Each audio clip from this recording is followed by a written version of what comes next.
Well, how about we go ahead and get started then? I want to honor your time and I appreciate you guys being here. I think we'll have people coming on as we go. Looks like somebody can't see the agenda. Somebody can't see the agenda. Yeah. Yeah, this is Aaron in South San Pete. I see what appears to be Bill Bansberg's profile. It's empty, no picture. Anyway, I don't use this very often, but is there a toggle that I need to turn on in order to see the agenda? No, you should be able to just see the screen without any issue. Bill, do you want to, is it Bill that has control or is it Renee? I hope it's Renee because I don't know how to run this program. Okay. Renee, are you there? Renee, your mic is off. We can't hear you. I'm right here. Okay. What are you needing? Sorry, I was trying to send other people the link. Oh, no, thank you. Thank you for doing that. You are sharing the presentation, is that right? I believe Bill is. Oh, okay, Bill. So that's you. Okay, so I don't know how to run this program. So what do I have to do? Where did your picture go with sharing the screen? You had it up there with the mountains? Yeah, do you see an agenda now? No. On the side. No, we see eligibility for migrant ed services with a beautiful picture of the mountains. I don't even see that. I see that still. Okay. I don't know what to tell you. Okay, so Bill, towards the top of your screen, you'll see a red button that says leave. Do you see that? No. Really? Scroll up towards the top. Top right hand side. Top right hand. Dismiss. I see that button. Next to it is a share button. Stop sharing the one so you can then reshare the agenda. Okay, open share tray.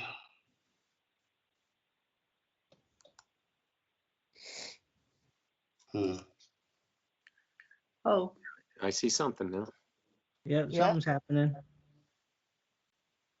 Let's see if you see this. We see your file folder. Okay, do you see the agenda? Not yet. Not yet. We see it listed, but you haven't clicked on it to open it, it looks like.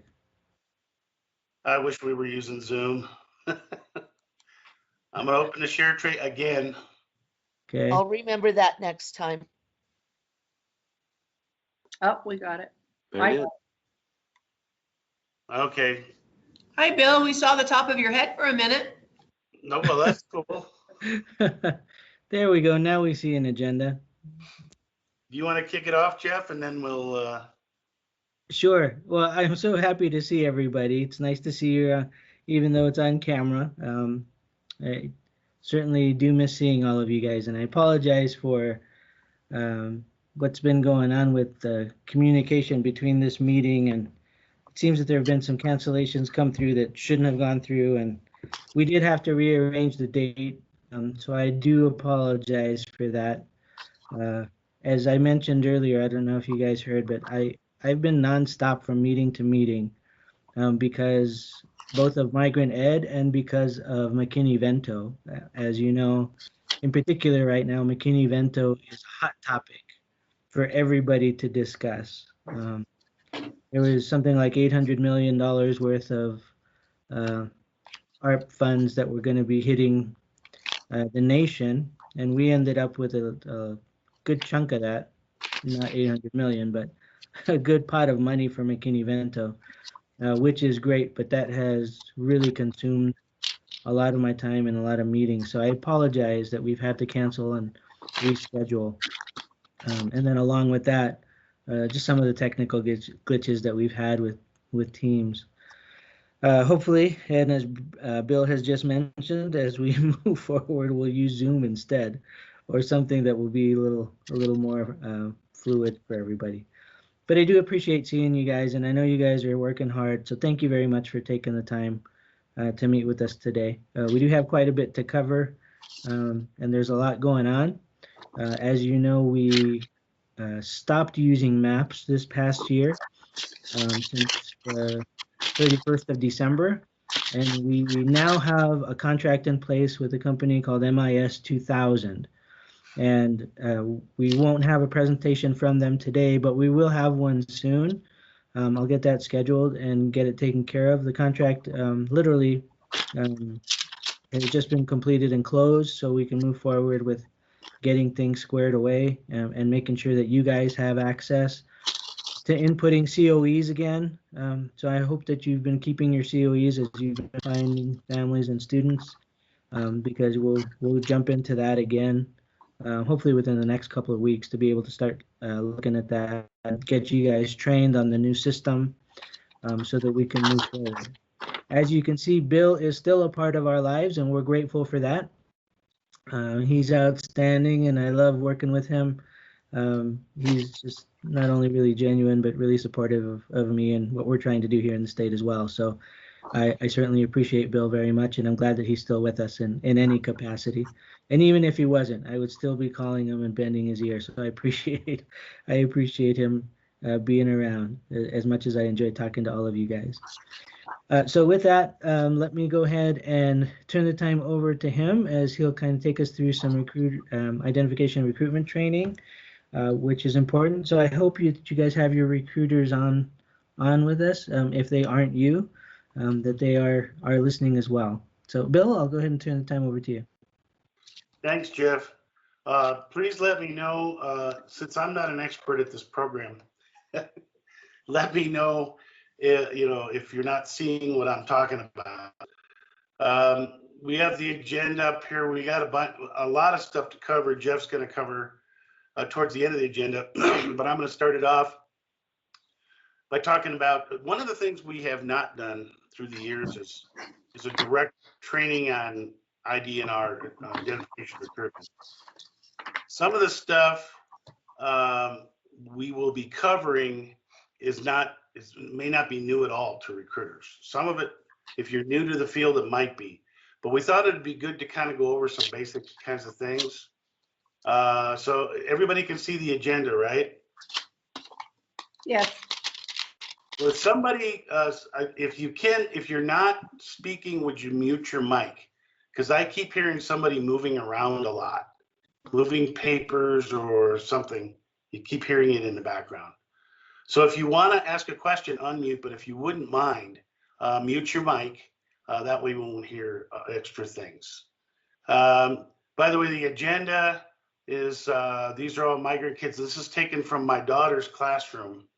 And they're back at school. So anyway, that picture of all her little ones. So now what I'm going to do is I'm going to try and switch. We'll see if this works. I might have to do the share screen again. I'm going to switch over to another PowerPoint. So let me see what happens here. If you can't see it, please let me know. We cannot see it. Okay, so we cannot see it. Nope, but you're looking mighty handsome today, Bill.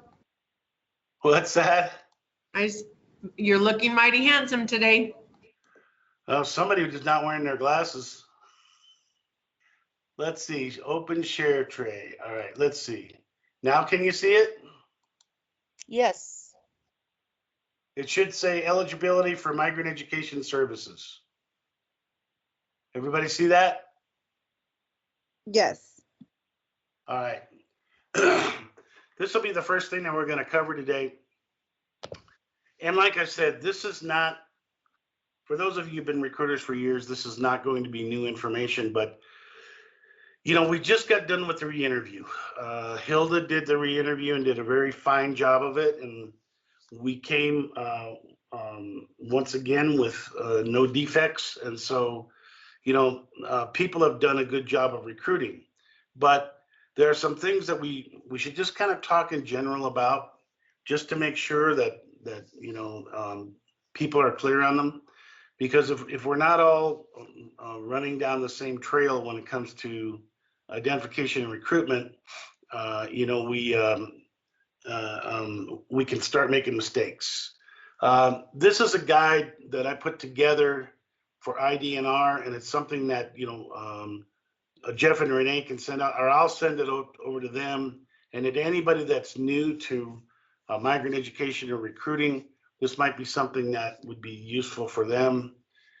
The goal for this part of the presentation is talk about what is the purpose of migrant ed in general, what is the legal definition of a migrant student, provide the basics for what makes students eligible for migrant education services, procedures to use to identify migrant families and students, specific steps to complete and submit a COE, and then steps to follow to provide information and data to the state system. That one will be a little shaky right now because, as Jeff said, MAPS closed down. The MAPS was around for almost 20 years, and we decided that the security demands for the system were just beginning to be too extreme, and we couldn't afford to do it anymore. So basically, we shut down MAPS in all states.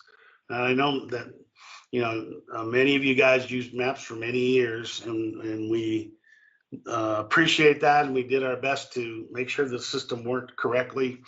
But it reached a point where we just couldn't do it anymore. So, the states that use MAPS, we shut them down, and most of every one of our states went to MIS 2000.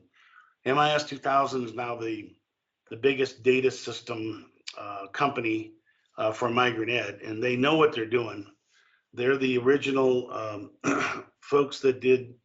Those of you who've been around migrant ed for a really long time remember the MSRTS, which was the original data system before M6.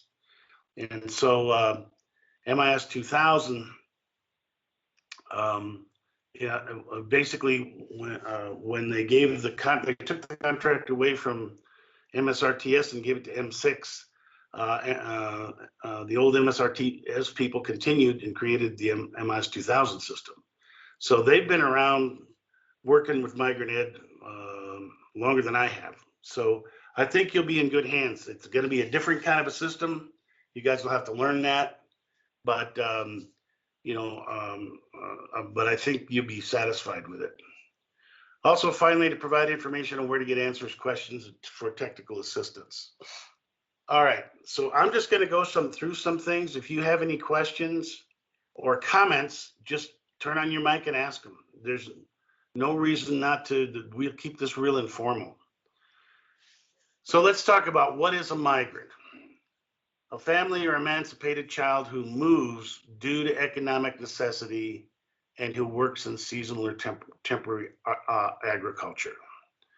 Migratory agriculture worker means an individual who has made a qualifying move in the preceding 36 months. Qualifying move, that is something where meaning they have actually moved from one district to another, crossed boundaries, and they have engaged in temporary seasonal employment in agriculture. That's key. Could be dairy work, could be processing of raw agricultural products, could be all kinds of things. That's what the worker is, and that's what this is all keyed off of, is the worker. The worker has to make a qualified move. Second is, what is a migratory child? It means a child or youth who made a qualifying move, in the preceding 36 months with the worker or to join the worker, or sometimes, you can have a child who's actually the worker themselves and is actually moving themselves. That's an out-of-school youth who may be moving but still qualifies. So those are the terms that we use. The purpose of migrant education is to provide academic assistance. And I want to underline that. That's the purpose of the program. The purpose of the program is not to, provide field trips for kids in the summer so they can go swimming. It's not although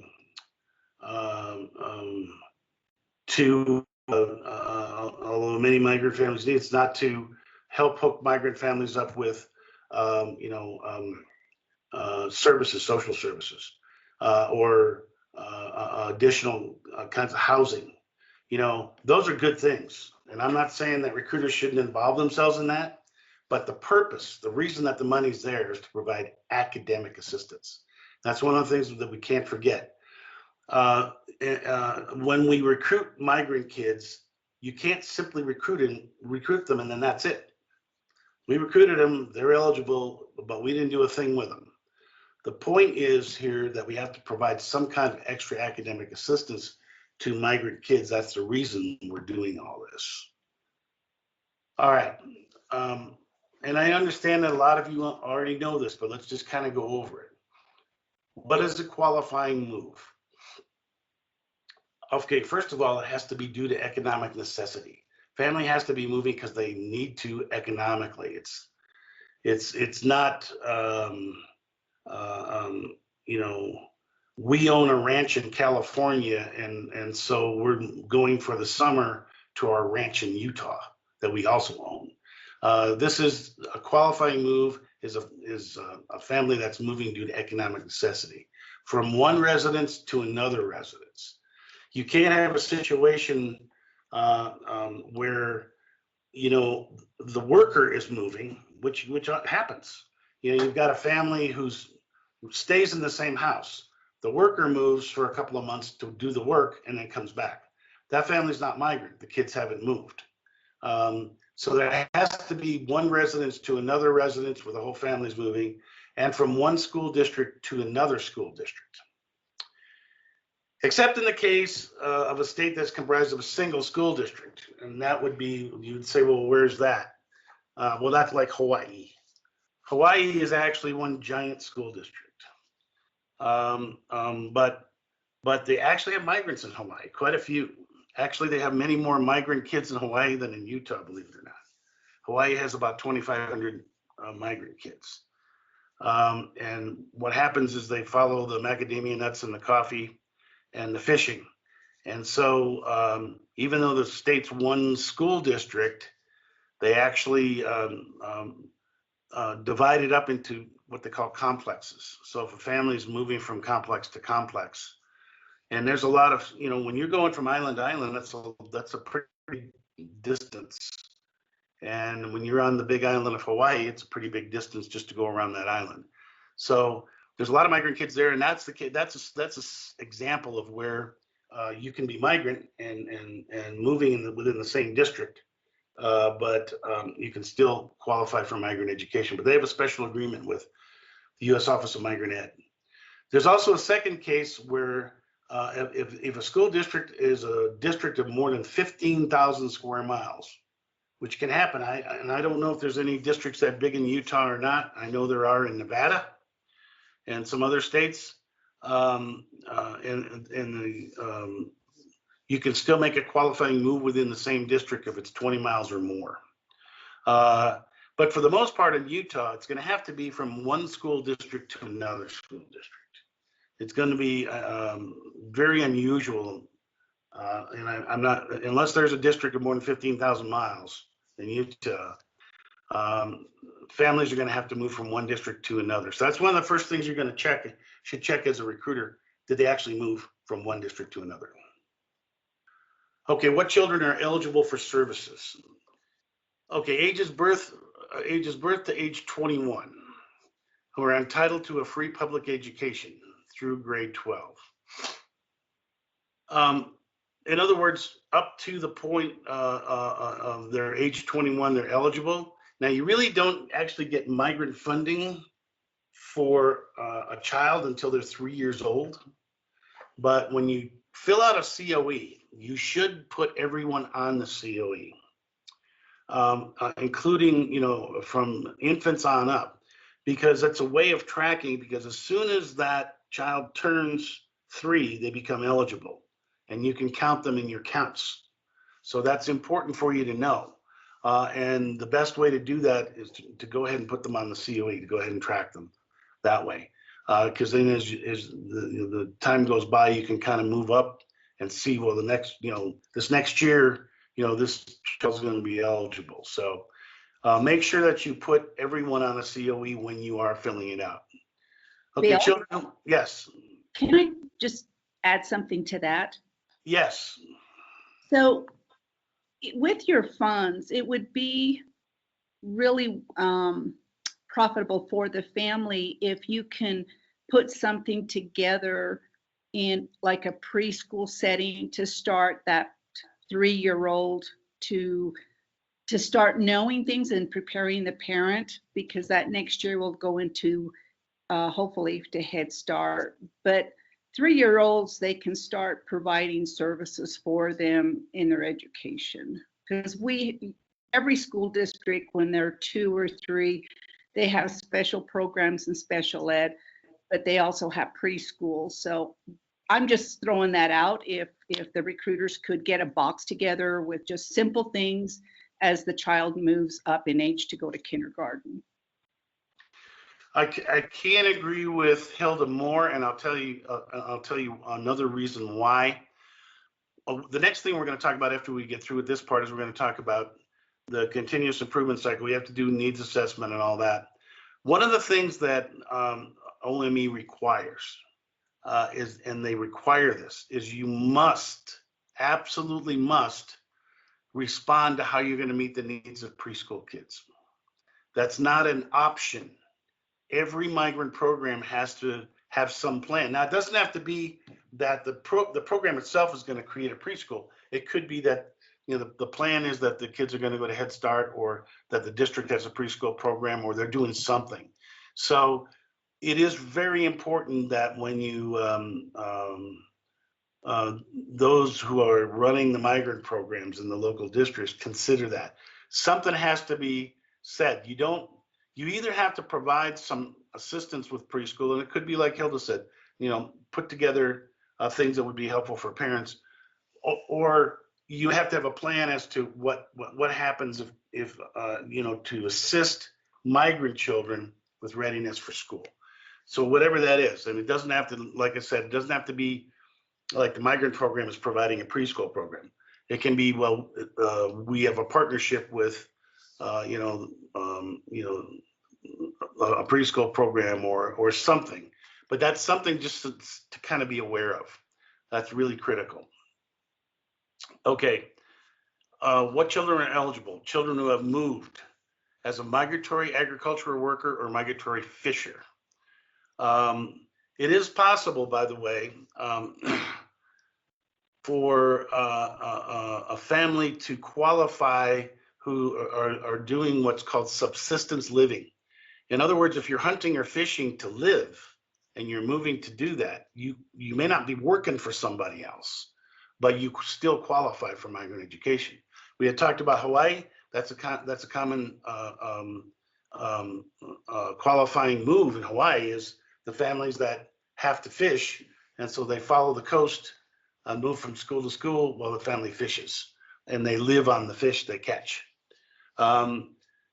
Okay, so children who have moved as a migratory agricultural worker, or with or to join a parent or guardian who is a migratory worker or migratory fisher. Migratory children are eligible for 36 months. Now, some of you who have been around migrant ed for a long time maybe remember that they used to be eligible for 5 years. But it's 36 months. There is some discussion that they may go back to 5 years, or people are pushing for that. But it's 36 months from their qualifying arrival date. So you always have to keep that in mind. Whenever they arrived, you can serve them for 36 months if they don't move again. Now, if they move again, they requalify. So you know, it's a very common thing, and from what I've seen in Utah, and Hilda, you can back me up on this or not, that a lot of families are settling out. They come to Utah, they were qualified migrant families, and then they end up staying. Is that what you're finding, Hilda? Yes, and I have to add to that. So when a lot of the recruiters, when a lot of the families do leave, and I know this has been a big issue they go and they work in Mexico like during the holidays. But people have to remember that Mexico also has agriculture work there for a lot of families. They'll either go back and work in the farms that they were used to working there before they came to the United States, or the family that has farms. So if they're working there and you know for sure, then again, they are working and then they come back. Because a lot of them get laid off and there's no work here. So they go somewhere where they're more knowing that they're going to have a job in their own country. And that's what I see a lot in some of these small towns. That's a really important point. That's one of the places where, when the feds are looking at when they do an audit of a state to see what families are actually eligible, one of the things they can catch people with is there are some families that will go back to Mexico for Christmas, and that's all they're doing is going back for Christmas. That's not a qualifying move. However, if they did go back to Mexico and they actually did work, and that's the reason they went, and then they come back, that is a qualifying move. So you have to always check into that and follow that up. So those are really important things. You kind of track things down and see what's actually happening. Okay, go ahead. And also, when they come back, just assume they just went on vacation. Just ask them what they were doing. What was the purpose? Oh, I went to go see my, mom or whatever. But as you're talking to them, and that's why when you do home visits or however you choose the directors choose their migrants to do their outreach, or the recruiters to do outreach, there is some really hidden information that they don't ask them. And as I talk to the parents, I find out that there's a lot of parents that, they do go and work. It's necessary for them to work.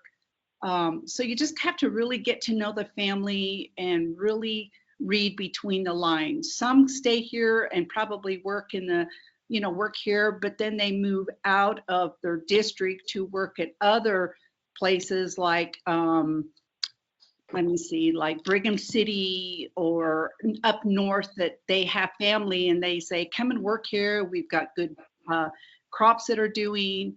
I mean, they kind of travel all over, but they don't tell the recruiter.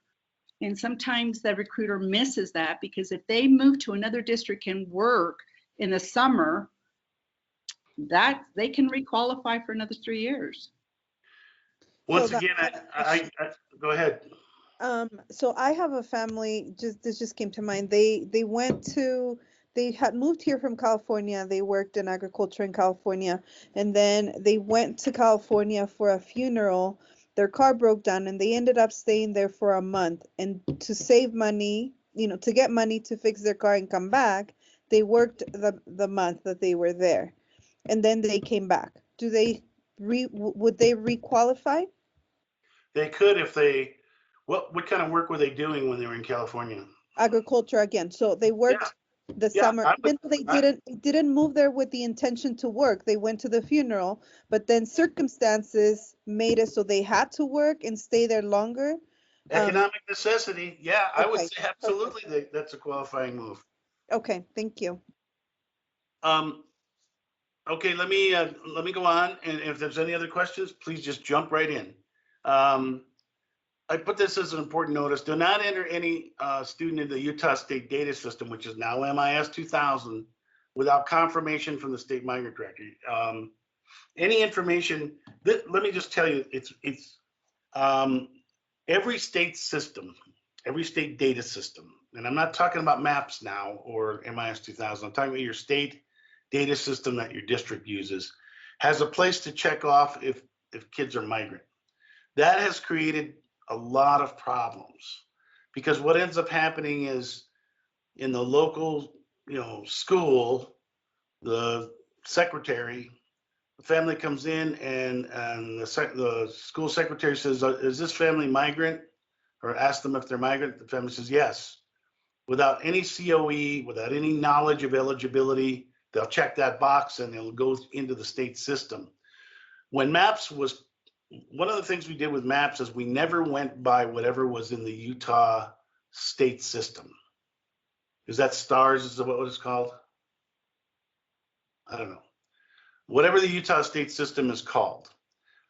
We never went by that because that would give you wrong numbers. And so you want to make sure that when you're putting COEs into this new system, into MIS 2000, that they've been confirmed. Somebody's looked them over to make sure that the family's eligible and approved it. So that's just a comment, and how that's going to work out with MIS 2000, I'm not sure. That's something you guys will have to see, will unfold with time. Migrant is a legal term which required that students meet specific criteria. And it's directly tied to federal funding. And this is the reason we do these re-interviews. The reason that states are required to do re-interviews is because, and you've heard me say this before, and I'll just say it quick. In the past, there had been states that were a little bit too loosey-goosey with declaring families eligible for migrant ed. And so therefore, the feds found out that there were a lot of kids who were not eligible. And so they came into that state and, for all the kids who were not eligible, they made the state pay back the money that they had gotten for migrant ed. And in some cases, that was millions of dollars. And so the reason you do re-interviews is to make sure that doesn't happen. Now, you guys do a really good job. Hilda can tell you that. We're not finding kids who are not eligible, but we're only doing a sample. And so this is particularly a caution when you have a new recruiter or somebody who's new to migrant ed, because sometimes people make mistakes. And so you really have to, that's the reason it's a good idea to do, kind of a general training on eligibility, and just to make sure everybody is on the same page. This is something that you can use if you want to. Other states use it, and it may or may not be used in Utah. But I put this on here because borrowed it from other states who use a very similar kind of form. This is a form that can be included in enrollment packets. So I mean, this is something that you could, if you can talk to schools in your district into including them in the enrollment packets, it'll give you a heads up as to who's migrant or who's potentially migrant. And there's one in English and one in Spanish, and you guys, I set them up for Utah so you guys can use them. I'll make sure that we'll get them over to Jeff, so if anybody wants to use them, they can. But basically, it's a way of giving you a heads up, because the two key things that are being asked here is, in the past 3 years, is your family lived in another school district. That's the way you find out if there's a move. Number two, when your family moved, did they take a job working in agriculture? And these gives them different pictures of different kinds of things, a different kind of agriculture. Now, you can use this. This isn't a foolproof, but what it would, as a recruiter, give you is a heads up as to what families might be eligible. There are several states that what they do for all schools is they're included in the enrollment packet. So when a family comes in to register for school, it's just one of the forms they're asked to fill out. And then those are passed along to the migrant ed folks. And you can look, and anybody that said yes to both of those things might be a migrant family. Now, there could be some reasons why they're not, but this will give you a really good move in that direction, and something that you can use. So I said copies are available in English and Spanish from the Utah Department of Education. They will be after today. I'll send them over to Jeff. And so if you're interested, go ahead and use them. It's something that might be able to help identify more kids, because the more migrant kids that Utah can identify, the more money you will get from migrant education. And so that's something to consider. And recruiting is absolutely essential. I've seen situations through the years where the recruiter can make or break the program. And it's something that's so critical. I've seen examples where, I'm thinking of an example in New Mexico here where I'm at, where a program had a really good recruiter, and that program had, on the average, about 200 kids.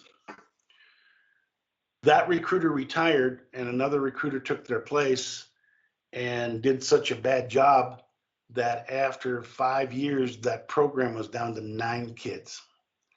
They finally got rid of that recruiter and brought somebody new in who was good, and now the program's back up to over 200 kids. So the recruiter makes a lot of difference. A recruiter takes their job seriously, can find families, is willing to go out and can really bring in a lot of families for the program. But you've got to get after it, and you've got to be serious about it. So it really makes a huge difference. A program can rise or fall based on the recruiters.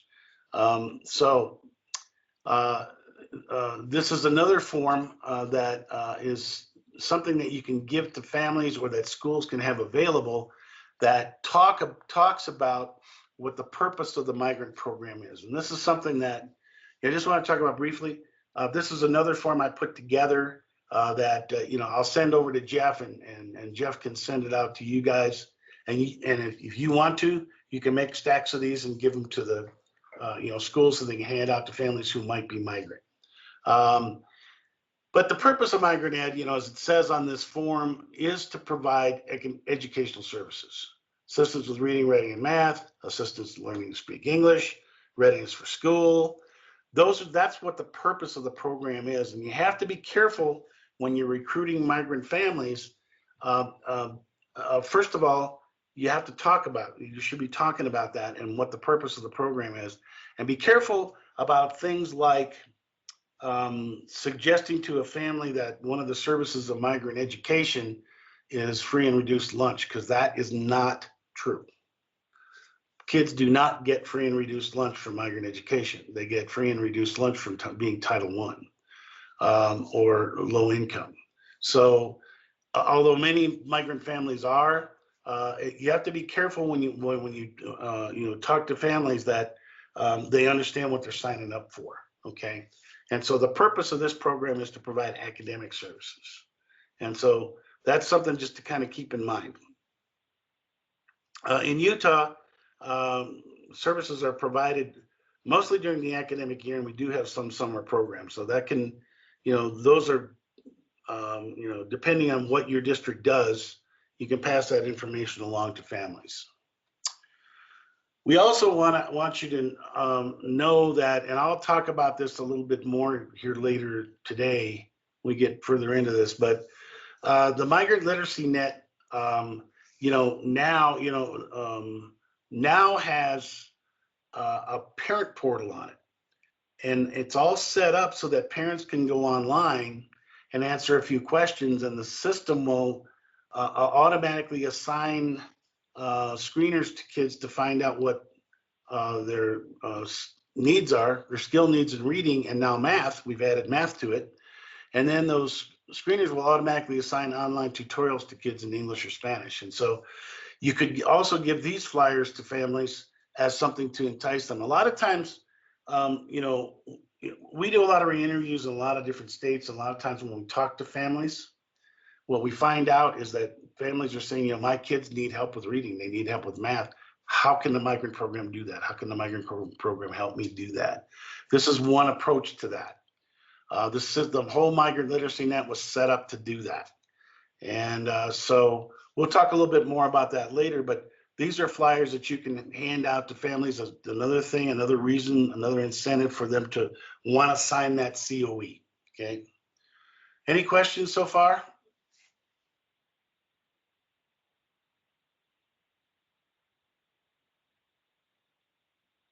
All right. Let's talk about the COE. This is a copy of the Utah COE. It's basically a mirror of the national COE, and I put the English and the Spanish up here. Now, I do understand that, there are some families, depending on where you are in Utah, who may speak other languages. We've got the COE in English and Spanish. I don't think we have a COE in other languages, do we, Jeff? No, currently we do not, just in Spanish. Most of the families are going to be English or Spanish, but I know that some of the districts, have heavy populations of other folks, and so, I know that you guys are working with translators. So right now we have the COEs in English and Spanish. COE must be filled out by school staff. You cannot give a COE to parents to fill out. You have to fill it out. If you're the recruiter, you have to fill it out, and it needs to be signed by you as the recruiter. You're the interviewer, signature of interviewer. And then for some districts, it may require, they may ask that the local migrant program director sign it, which would be, whoever is running the migrant program for your district.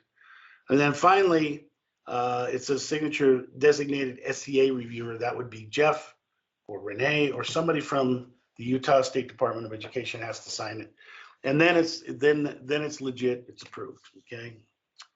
I think the COE is available on the Utah Department of Education website to download, pretty sure. Is that true? Yes, it is. Okay, good. All right, so you can download the COE if you don't have it. Okay, please do not send COEs home. I emphasize that because when I do training in other states, that's happened, where they're just sending COEs home for the parents to fill out, which isn't going to work. So you're the one that has to do it. You're the one that has to ask the questions. You're the expert on eligibility. So let's just talk about filling out the COE. And once again, this may be stuff that you know and I've known for years and years, but let's just cover a few pieces of that. And if there's any questions, you have to fill in the name of the parents or the guardians of the students. That's on the top of the COE. It's critical to add the address and phone number of the family. A lot of times phone numbers change, but addresses certainly do. And the best way to get it, most migrant families have a cell phone. And so, getting that a good phone number for the family is critical, because anytime you have contact with the family or you need to follow up, and not just for eligibility purposes, because this is what I'm suggesting is that, families should be followed. You should follow up with families regularly if you are a recruiter to find out how they're doing, what their needs are. Things have changed. That's actually really important to do. The way I look at it is the migrant recruiter is the person who has contact with that family and often is the person that understands the family the best, and maybe the person that, one of a few people that speak their language and can convey to the school and the district what's going on with that family and kind of act as an intermediary. So it really is important to keep in touch with families, not just to ensure eligibility, but that's another key part of this. All right, second part, fill in the name of each child, ages 0 to 21. As I said before, I would put all kids on a COE. 0 to 2 aren't eligible for funding, but you can follow them and you can know what's coming up. If you leave them off, sometimes it get messy also for things like MS 2000 or M6. It's best to put all kids on a COE. It's just understand that until they're 3 years old, they're not eligible. Fill in the current grade level for each child, which has to be updated every year. That's one of the things that it's real easy to, one of the reasons we set maps up so it forced everybody to re-up COEs every year was because you can't simply have a family sign a COE and then move on. Yes, they're eligible for 36 months, but you kind of have to keep track of where things are, so you know what the grade level is, because this has to do with the data collection for the state. The state is required to report things, and a lot of this information comes off the COE. And so that you kind of have to make sure that you're looking at what grade level the kids are in. And so that's why a lot of states, and I don't know if Utah will continue it, will ask recruiters to, even though the family's eligible for 36 months, to go get and have a new COE done each year so you can be certain that they're still there, the kids have moved to what grade level are they in, et cetera, et cetera. Fill in the gender for each child. That's marked as sex on the COE. It's really important that you fill in the birthday for each child. It's very important. And the birthday will get entered into MIS 2000, and it will also upload to M6. And if there are any birthdays that don't match, if you make a mistake, they will come back, and Jeff will hear about it. And I'm Yes, I certainly will. And then I just wanted to reiterate that we are expecting to continue, that new COEs are formed for each family on a yearly basis, so we can keep track of them and know what's going on with them. Thank you, Jeff. And you guys, I think a lot of, certainly the migrant program directors in Utah remember this last year when we asked people to start collecting a whole lot of data. They've kind of gone crazy on that, and M6 can pick up any kind of mistake. And people make mistakes when they enter data. It just happens, it's the way it is. And so if you make a mistake, they will catch it. If you say that the student is in second grade and yet you make a mistake with the birth date, that somehow makes them be older than they are, you put the wrong date in, they catch that stuff. And they're saying that's an exception. And we were cleaning all that up this last year, and a lot of you remember participating in that. So it's really try and be as accurate as you can with this data, because they're getting kind of obsessed with it, Okay, just in case you don't know, if you see the MB on here on your CME, COE, that refers to children of multiple births. So if they're twins or triplets or whatever, you would mark yes. Other than that, you don't need to mark it. Okay, the CD verification code, that is what was used to determine a child's birth date. And these are the verification codes that you would use. Baptismal or church certificate, birth certificate, driver's license. It might just be the parent's affidavit. That's 1007. Most of the time it's, the parents saying that, yeah, that's when they were born. So you have to list, and most of the time though, we don't list the 10. We just list the 0304 12. You can list the whole number, but they're all different. So if you just list the last 2 digits, it works. Okay. So whatever written evidence, if the written evidence is not available, you may rely on a parent's or emancipated youth's verbal statement. In such cases, the interviewer, meaning you, the recruiter, should record 07. Okay. Any questions on that? All right. I have something to say though, Bill. Yes. We've always practiced in Utah that if they use parent affidavit, it's only good for 1 year, because after that, there should be something in writing that they'll be able to get their hands on. Okay, good to know. I'm glad you Same brought with that the up. other. Other is only good for 1 year.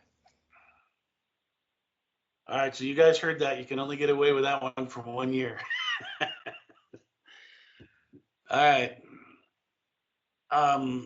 Let's move on. Residency date, the date that the children entered the present school district. That's the residency date. You have to be careful that the residency date is after the QAD, or at least on the same day, and the residency date and the enrollment date should coincide, because if they don't, we're going to hear about it, because now this information is being put into M6, and so you can't have an enrollment date before a residency date. They could be the same day. It could be the same date, but keep in mind that they have these different dates and they're checking them all now. So it's important that the residency date should coincide with whenever they enrolled in school, for sure. Okay. All right, completing the COE. Let's talk about this part. I know you know this, and so I'm going to go through it quickly. This is section 3 of the COE. It's on the bottom left-hand side. Go ahead, question. Oh, sorry. I'm looking at a COD, and there is a building or BLDG and then ELG. There's those two like columns at the end of grade. Yeah, what are those last ones? All right. Building would be the school. Okay. So just you would list the school there. Now, when that gets entered into a data system, there's actually what's called an NCES code for that school, but don't worry about that. I would just list the school there. Eligible, the reason that's there, that's ELG, that stands for eligible. You would want to check every kid on the COE that's eligible. So you might have a family of 5 kids. Maybe, one of the kids is 22 years old.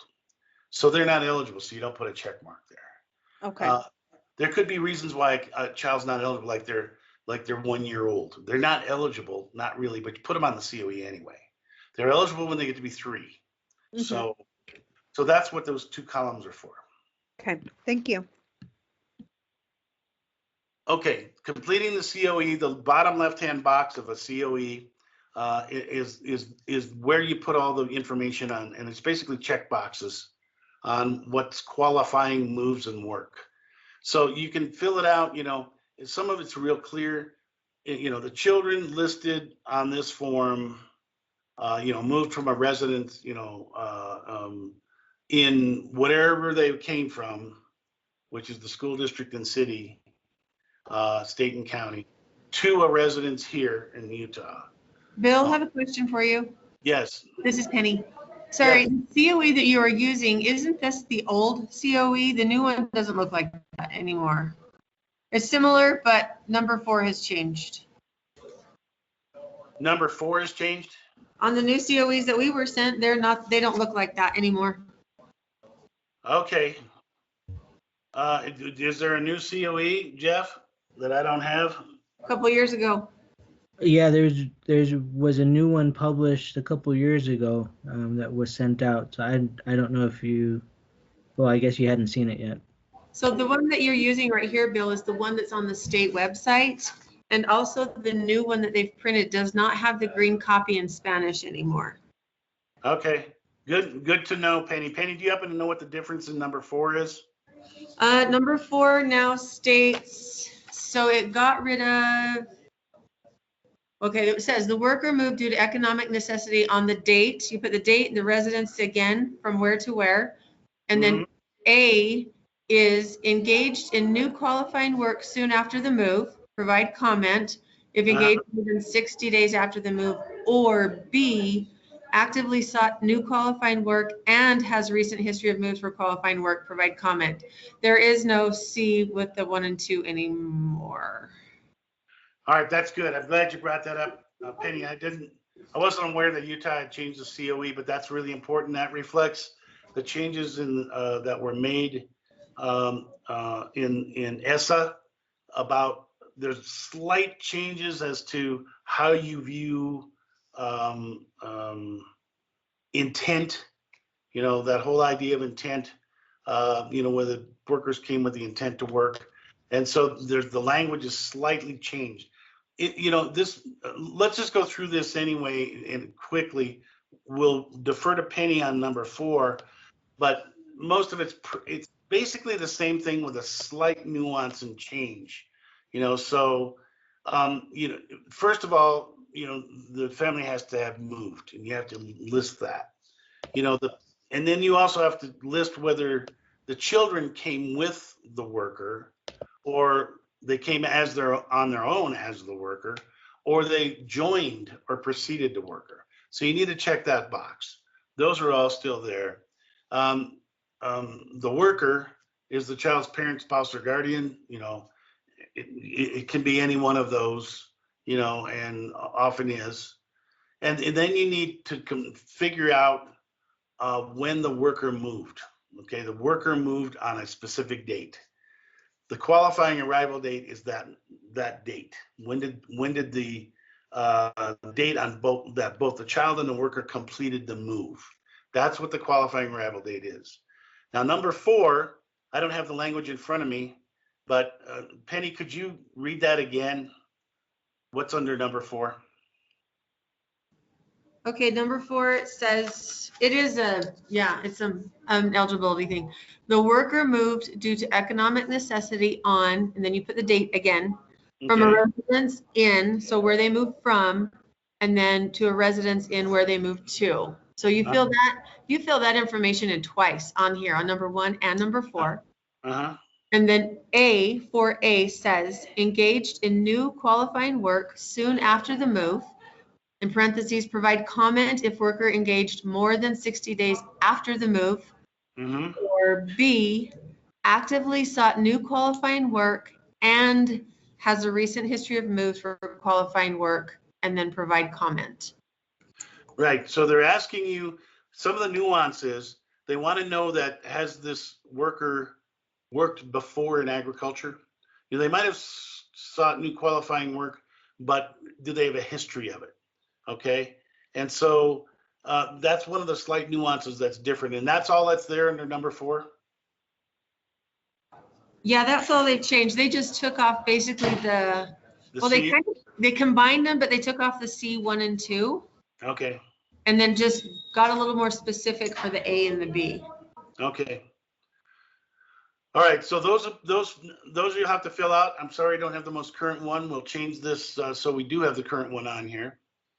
Then number 5 is the qualifying work means work in agriculture or fishing. And it can be either what's called seasonal or temporary. The easiest way to think about that for the most part, if you look back on those forms that I showed you, it'll give you a big list of what all kinds of the agricultural work that makes eligibility, the ones I showed you earlier. But the difference between seasonal or temporary is usually we say that for seasonal it grows and temporary it walks. And so it's not always that way, but seasonal is usually, harvesting. It's, we come in to harvest the beets or the strawberries or whatever it happens to be. And when that season's over, then we leave. Temporary employment often involves livestock. It might be, being hired by the dairies to come in for a certain period of time. And temporary is supposed to be temporary. And you can decide that in a couple of ways. You can ask the employer, are these temporary jobs? And see what they say. Or you can ask the family, was this your belief that this was temporary employment? Because sometimes when you work with livestock or dairy or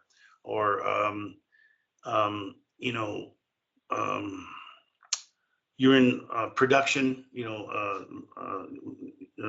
a production plant like a chicken plant or a turkey plant.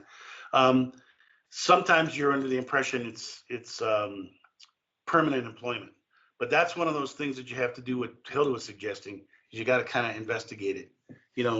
What made you believe that this was a permanent job? This is migrant families are supposed to move. They're supposed to be mobile, and so if they move here, they're supposed to be accepting seasonal or temporary employment, and that's the way you decide it.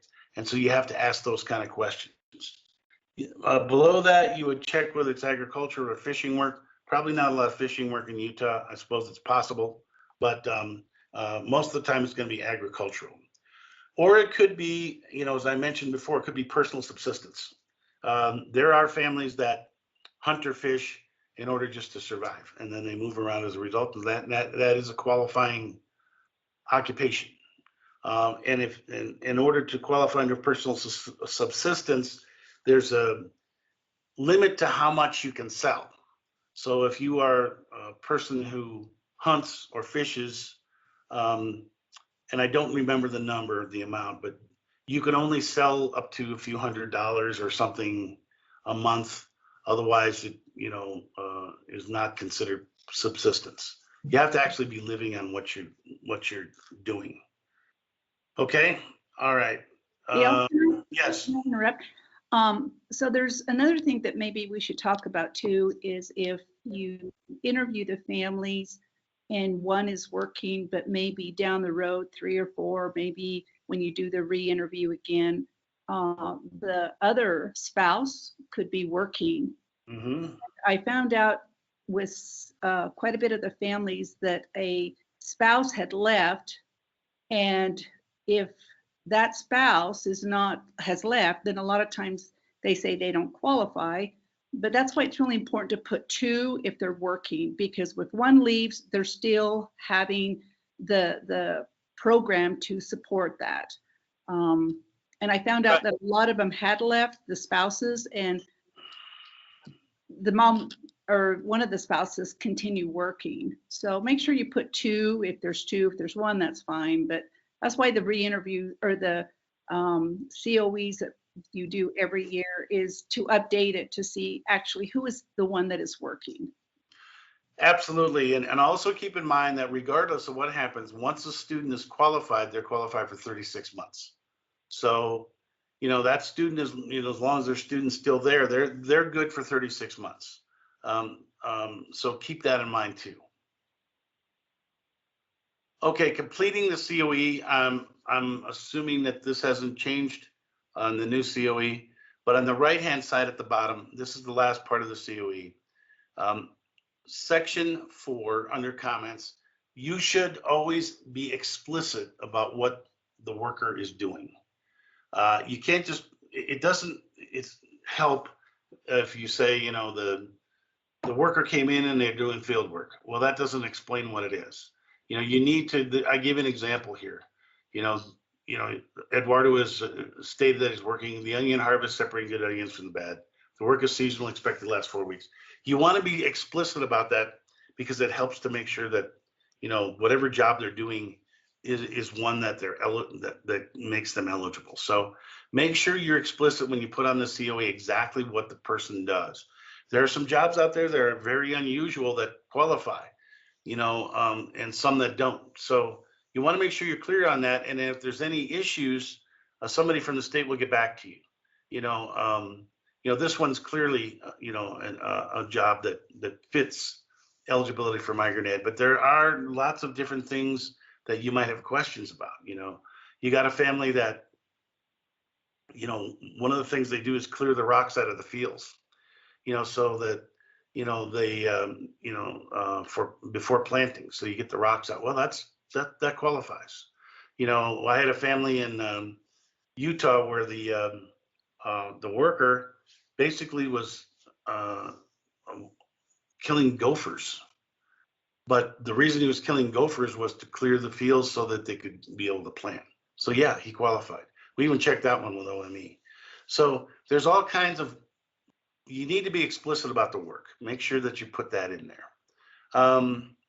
You should have the parent or guardian sign. You need to have that. That's an essential. Parent or guardian has to sign. Sometimes there's hesitation about that in this day and age, but you do need the parent or the guardian to sign and put the relationship to the children and the date. You are the interviewer as the recruiter, and so you sign, and then often the local migrant director is going to sign, and then the last signature is going to be somebody from the state. So those are the parts of the COE and how you fill it out. Like I said, I know that most of you are familiar with that. Are there any other questions on the COE?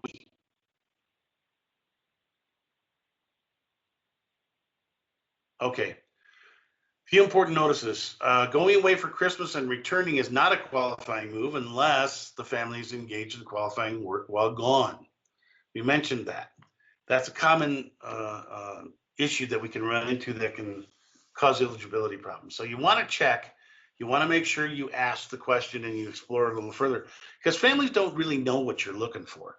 If you ask them, okay, you left over Christmas, why'd you go? They're not understanding that you're trying to find out whether they were working down there or not. They might just say, well, we went to visit family. Hilda's right. You have to go a little deeper. You have to say, okay, well, while you were down there, did you work? What did you do? Did you work as you had to? All these questions you can ask. Number 2, be specific. And I just mentioned that. What type of farm labor is it? And I gave the example. not field work, but what type, what specific. Date of the parent signature and interviewers should be the same on the COE. This is something that the feds get on. So whenever the parent signed it, you should use the same date as the recruiter. You might run into this. It's not a problem that any of you will have, but there is a huge difference between an immigrant and a migrant. A migrant, in terms of migrant education, is a family that follows the crops, that follows agriculture. An immigrant is something completely different. One have nothing to do with the other. Always ask if there are kids ages 0 to 5 at home and include them on the COE. If kids do not move, then there's not a new COE. If you got an example where, the kids are all staying in the same district, but the father actually moves and goes to work for a couple months somewhere else, but the kids don't move, then there was no qualifying move. This is all predicated on the idea that, and this is the way you always have to think about it. When the kids move, it affects them educationally because they're being pulled out of one school and put in another. So that's always something that has an impact on children. So this is what this program's for, is to make sure that the needs of those kids are met, because they miss skills, they have to reacclimate to different schools, and it makes a difference in their ability to succeed in school. And so that's what you're looking for, is those breaks. It's not how many times the parent moved, but it's a very weird program in that the parents actually have to do the moving, and the kids with them. But it's the parent that makes you eligible, or whoever moved is the one that makes you eligible, whereas the kid is the recipient in the services. All right, so I went through this kind of fairly quickly. I hope there was some use to this for you guys. I guess I'll just open up for questions. All COEs, and I don't know if you're going to enter them straight from MIS 2000, because I think you do enter it from MIS 2000, and you guys will have to be trained in that. But and maybe the way it'll work is that you enter the COEs in MIS 2000 like you did MAPS, and then Jeff or Renee will approve them from there. Or I don't know. I'm not sure right now what the situation is. I think I heard Jeff ask you to hold on to your COEs for now until MIS 2000 is up and running. Jeff, you want to respond to that? What do you want them to do with their COEs? Yeah, absolutely. So yeah, you should be finding families. You should be filling out COEs. Keep those, because you will be entering that data into MIS 2000. I have a meeting with them on Monday at 9 o'clock, where they will grant me into the system so that I can look at that and review past year's data so that we have all that squared away. And then hopefully, like as I mentioned earlier, within the next couple of weeks, we can set up a training for all of you so that you can be trained in it as well. This means that you'll be getting emails from me at least once a week for a while as we go through this process. So I know I haven't been really communicating a lot with you guys because there's been so much going on behind the background that really hasn't affected you guys. But now that everything is in place, I can certainly keep you in the loop of what's going on and inform you better about things that you need to be doing and be aware of, as well as what's been going on. So thankfully we got that taken care of. So did I answer your question, Bill? I hope so. I think so, yeah. Yeah. I mean, I guess I would ask, we're going to need to move on from this, but we wanted to kind of do this, and you guys need to let us know if this is helpful or whether we should take a different tact on this in the future. But it's one of the things that, we do these re-interviews every year, and it's one of the things actually Hilda brought up and said, we haven't had a training in IDNR even discuss it for years. And it just seems that that's something we probably should be doing regularly, and getting, this was kind of a broad overview today, but getting into the real specifics of it, might be real helpful, you know, to do on a regular basis. So you guys need to kind of let Jeff know that you found this helpful or not. Are there any questions on the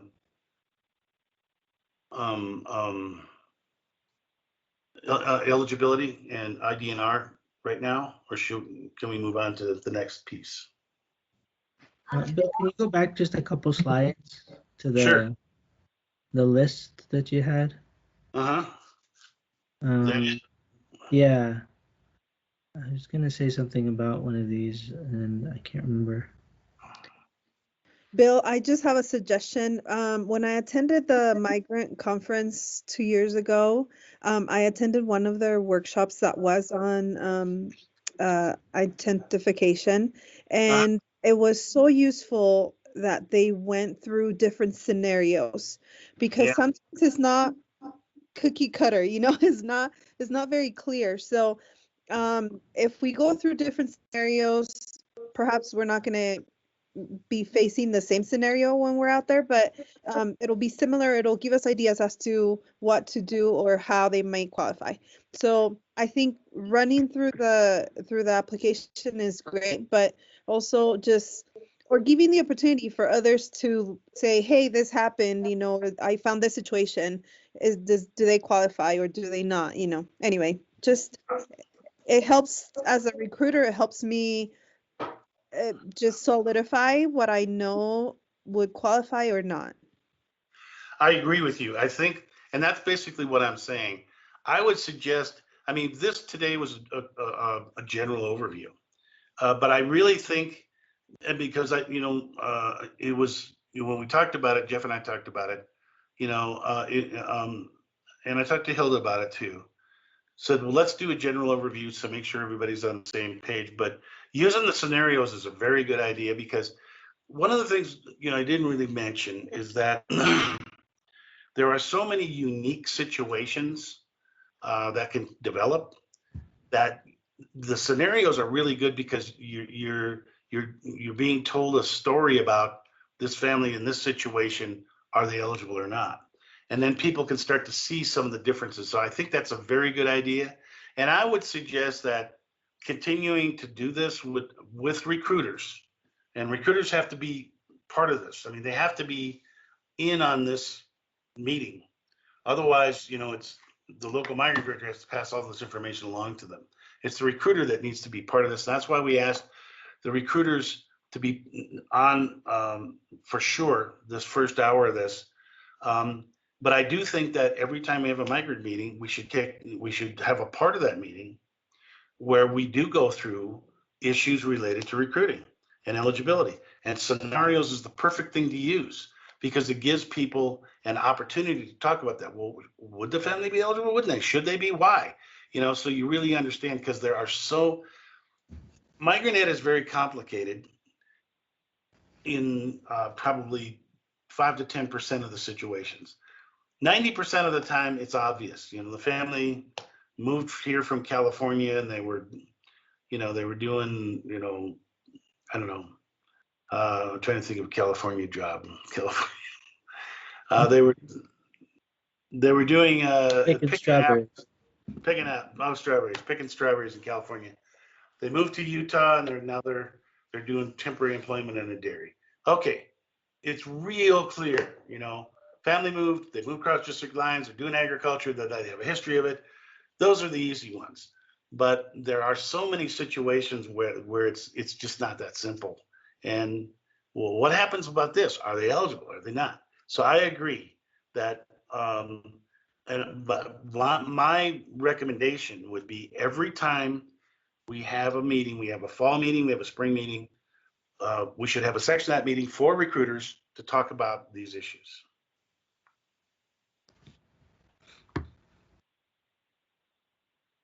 So I'm off my soapbox.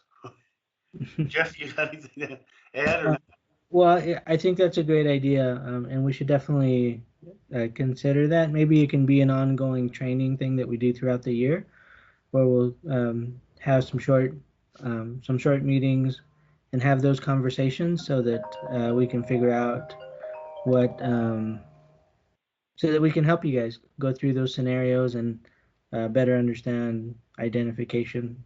That's something we can certainly do. And Bill, if I can get your help with that, that would be great. Absolutely. Thank you, guys. I'm going to go ahead and move on because I see we're kind of running Yeah, overtime here. thank you. So Thank you, Bill. I Can think I I'm ask a question really fast? This is Gwen. Can we have a copy of all those slides you just went through? absolutely. Okay. I will email them to Jeff and make sure that all these will get out to you guys. I think I'm gonna have to go back to the share screen thing so you can, I don't know why, but every time I put up a new, hold on a second. Every time I put up a new PowerPoint, it seems to wanna, I don't know, can you all see that PowerPoint? We just see you. Not yet. No. Okay, to see me. So Well- unshare the last one and then share the new one. Okay. While he's doing that, remember guys, call me or call Jeff with any questions. We both have been doing this a long time now and we'll help you. Can you guys see something that says Yes. Utah Migrant Education? Yes. 20. All right. All right. Now this part of it is we would definitely want the local migrant program directors in on this part. The recruiters certainly welcome to stay as part of it. But this is where we have to talk about comprehensive needs assessment, service delivery planning. You guys did a great job with the needs assessment. I really appreciate that. I'm going to sum it up. And today, basically what we have to do is we have to finalize or agree on the service delivery plan.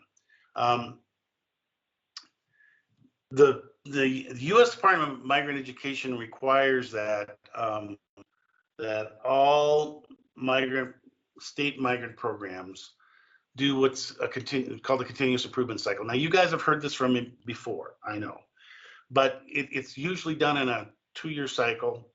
And we start with a needs assessment, what you guys did and did a great job. And then based on that needs assessment, you're supposed to create a service delivery plan. And the service delivery plan says, okay, we looked at the needs and we're going to base our services on the needs. Now, the service delivery plan has moved up in importance recently, even more than it is. They are checking very carefully to see that programs are oriented towards meeting the needs. And so it's not just, we do a bunch of paperwork and hand the reports to the feds and then we forget about it and then just go off and do whatever we want. We've tried to structure these so that when we do needs assessment, we're looking at the things that we should be targeting and that you are targeting already. And then we try and make sure that the service delivery plan reflects those things. Because what they're doing now is they're coming back and they're basically saying, one, all local migrant programs need to be funded based on whether or not they are providing services that are in the service delivery plan, period.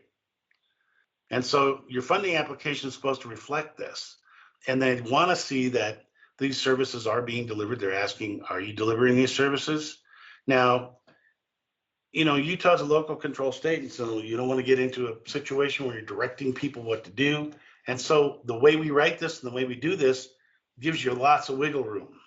But we still have to kind of be in the ballpark.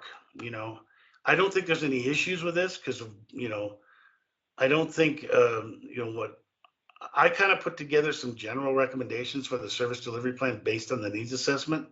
And what we're going to do now is kind of go through that. And what I need you guys to do is say, okay, we agree or we disagree or we think we should change this or that. And then I'll finish the service delivery plan. But by and large, what I've tried to do is put it together so it reflects the kind of things that, you not only should be doing, but the things that you already are doing. Okay. So I'm not trying to pull people off into some other weird direction. We're trying to make this consistent with what the things that we are kind of doing now.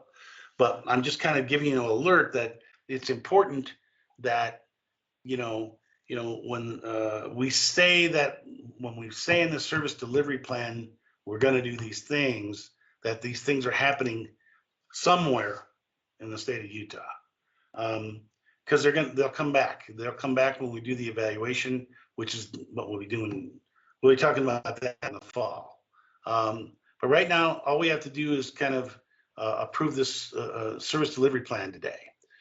Okay, I've already covered this stuff before, so I'm going to cover it quickly. Needs assessment is what we just did. We just completed that. You know, the need is a discrepancy between what is and what should be. You know, systematic, and when we do a needs assessment, they have a procedure they want us to use, and we used it. The first part of that needs assessment was to develop concern statements. Concern statements identify the areas that we're going to investigate for needs, and we did that. Basically, what they're saying is you can't investigate everything. You can't have a needs assessment on 100 different things. It's not possible. So let's pick the top things that there might be needs for in migrant ed, and let's look at those things. And then those are the things that we'll focus our services on. So we started with a series of where we looked at and we ballparked what we thought the main concerns for migrants might be. Then we created a data collection process. We analyzed and summarized the data. We wrote up the needs assessment report, and then I'm going to kind of go over what the results are right here. These are the concern statements we decided on. And basically, it's three things. You know, we are concerned that, you know, migrant students need to become proficient in language arts. Okay, well, that's pretty much right down the line to what the state ESSA plan is. You know, we're concerned that migrant students need to be proficient in math. Okay, same thing. No big surprise there. You know, and then we're also concerned because in Utah, there's a lot of kids who are EL kids, English language learners. Our third concern statement was we're concerned that kids become proficient in English. Those are perfectly legitimate, make sense concern statements for Utah, and they do target the kind of things that we're already doing. You know, all of the schools in Utah are focused on, you know, trying to make kids proficient in language arts and math. And then schools that have EL kids are concerned with trying to get the kids to be proficient in English. So we've got some good concern statements. Then we created a whole series of data collection pieces that, you know, you guys used this last fall and during this, the spring here to collect all the data for the needs assessment. You know, and those included, I'll just show you. You guys recognize these forms. You already did this. I'm not asking you to do it again, but I do want to point one thing out that's very important. I've worked with Utah now for like 25 years. We're close to it. Over 20 for sure. And over those years, we've used similar forms in the needs assessment and in the evaluation. It has come to my attention that some of you have retained old forms. And, you know, so when I ask you, okay, guys, pull out the teacher ratings forms, run them out to the teachers and ask them, you know, to rate the kids according to the standards so we can collect some, you know, performance data on the kids.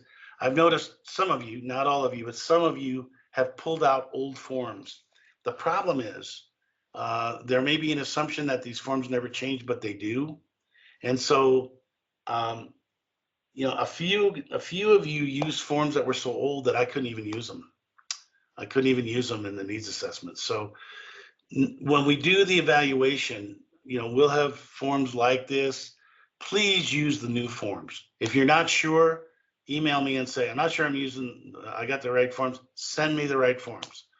Please be careful with that because otherwise you can do a whole lot of work and it's of no use. We can't use it.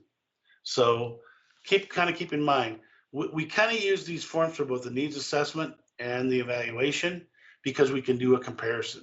We can look at the teacher ratings and these are subjective ratings as to the kids rating kids according to the standards for language arts and math. And so I know you guys have seen this before. We're not asking you to do anything right now. These are the ones you already did. In the fall, I will be asking you to do the evaluation, and I'll have new forms for that. So, and like I said, even though the forms are similar, there's some changes that have been made throughout the years, and so just keep that in mind.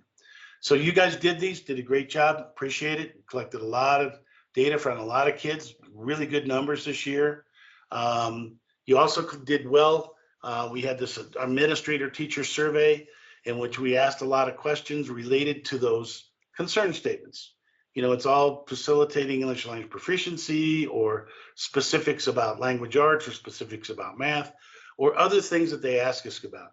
I mentioned earlier when we were talking that they do expect, and that you must, in every needs assessment, you must ask if you have services, if the needs of preschool kids are being met.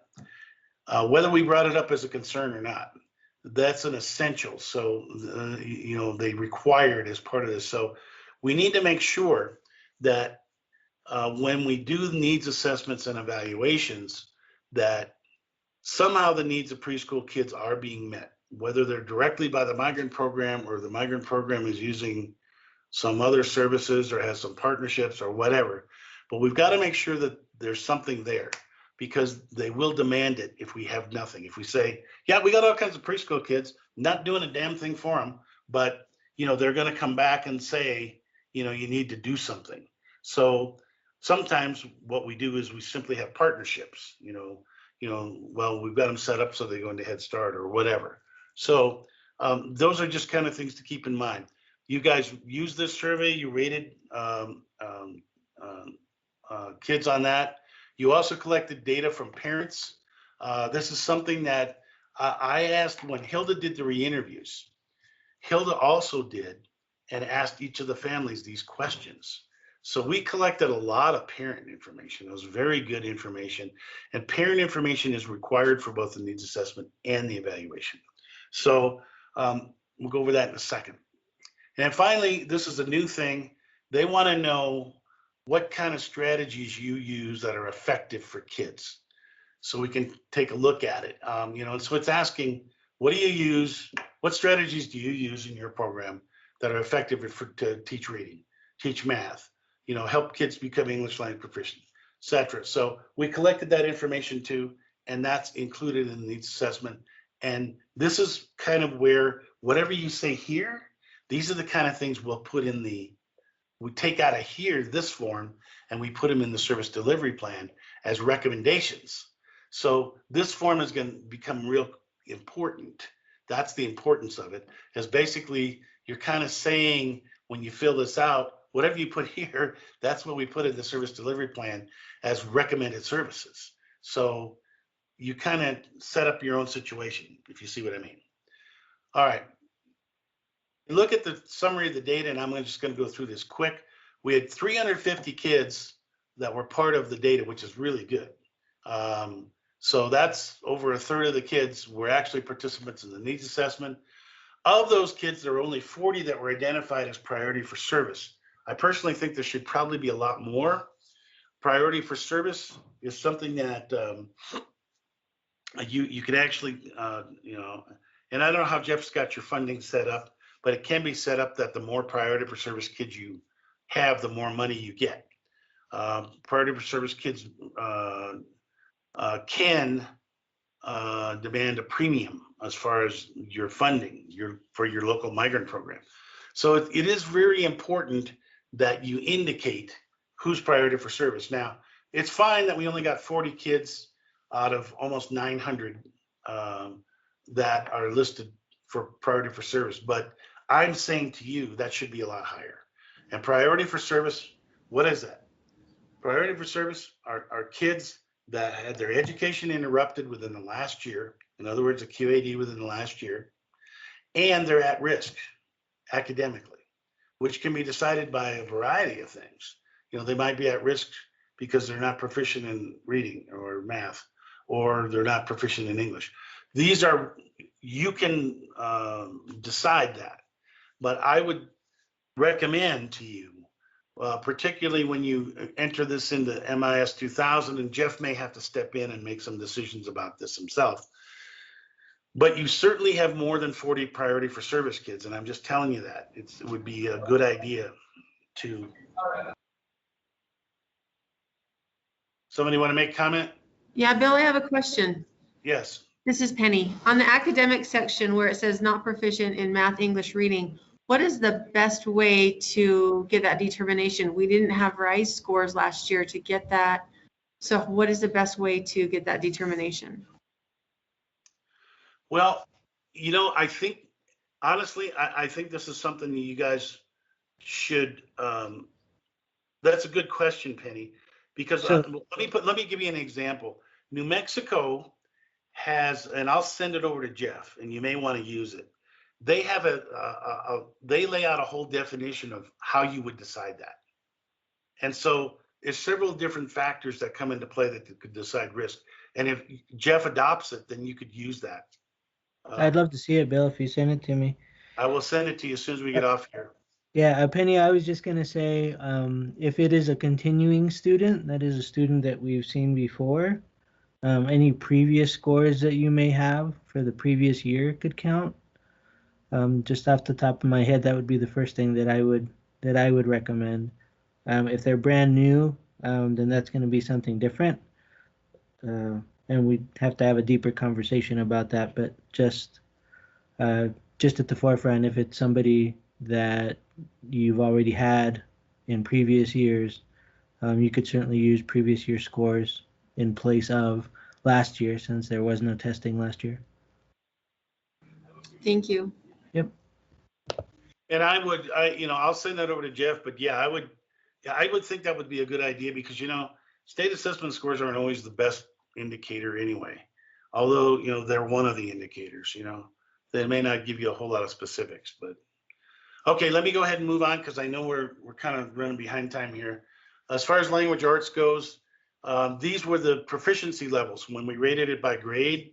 And this is for all, all 350 kids that were part of the, which is almost all your districts. As you can see, if you look at the state rubric, which is, this is the same rubric that's used on the state assessment. So 4 is advanced, 3 is proficient, 2 is approaching proficient, which is less than proficient, and 1 is below proficient. So if you look at the average across the grade levels, you can see that, this is not unusual for Utah, but you can see that most migrant kids are not proficient in language arts, grade by grade, all the way along. And if you look at the priority for service kids, they're even less so, so you can see the differences right there. So that's really important to kind of, okay, we know that, we kind of figured that. But when we look at it standard by standard, certain standards come out as having lower proficiency than others. For all of the kids, if you put them all in one big pot, all the 350 kids that participated in needs assessment, certain specific standards were very low. The ones that, like standard 8, delineate and evaluate arguments and specific claims in text. That's the lowest. Assess how point of view or purpose shapes the content and style of text. So those are a couple of examples. So we want to see, well, where were the biggest needs? The biggest needs are where the kids are the lowest. That's where we should target. And you have to translate this because this is the Common Core standards, which kind of have a vague, but both of those relate to vocabulary and comprehension. So those are things that you have to take a look at. Now, if you look at the priority for service, they're way lower on all of these. But so you can kind of take a look at, and I'll kind of sum this up in a minute. But I wanted you to see. Now, I also wanted you to see, I was really pleased to see that there's been a big jump in the use of the Migrant Literacy Net in Utah. And there were, a huge number of kids using the online tutorials in Utah this past year. So I was real happy to see that. But just to kind of take a look, when you're looking at in terms of language arts, what were the top tutorials assigned by frequency, by need?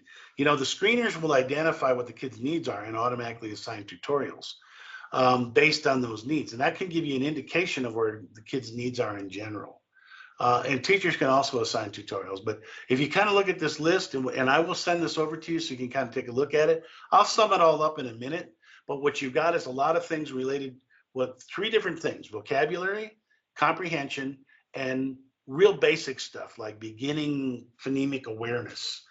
So those are the kind of things that were pulled out the most often. So you can kind of take a look at that. So it's a combination of those things that are the most common for migrant kids, and often those are kind of the things that are pulled out most often for kids who are second language learners. So no surprise, I don't think. Now, when you look at mathematics, it's the same kind of setup. The average proficiency across the grade levels in math, that also was below proficient in math, and of course, way below for those that are priority for service. So that's in general. Now, if you look at the standards in math, there were certain standards that they were lower on than others. Construct viable arguments and critique the reasoning of others was the lowest. Look for and express regularity and repeated reasoning. Notice calculations are repeated, etc. So those were the 2 lowest standards. And so that's where you'd want to focus, your services on those kinds of things. That's what the feds are asking you. Look for the need. Where's the biggest need? And this is where we're going to focus the services. I need to turn my phone off here. Somebody keeps sending me messages. Sorry. Okay. This is for priority for service students, and you can kind of see by looking at what the lowest things are, the ones they are similar to everybody else, but they're even lower as far as what standards are the least on. Now, education, when you're looking at English language learners, we had 176 kids that were indicated as English language learners in the needs assessment. Now, there's certainly more than that in Utah, but we're looking at the needs assessment, and we can kind of see how many there are across the grade levels.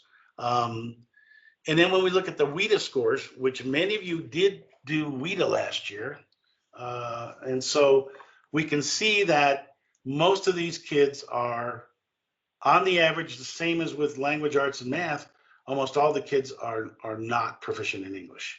You're looking at them most of them average between developing and expanding, which means they may have English conversationally up to a point, but they really are not going to be understanding academic English.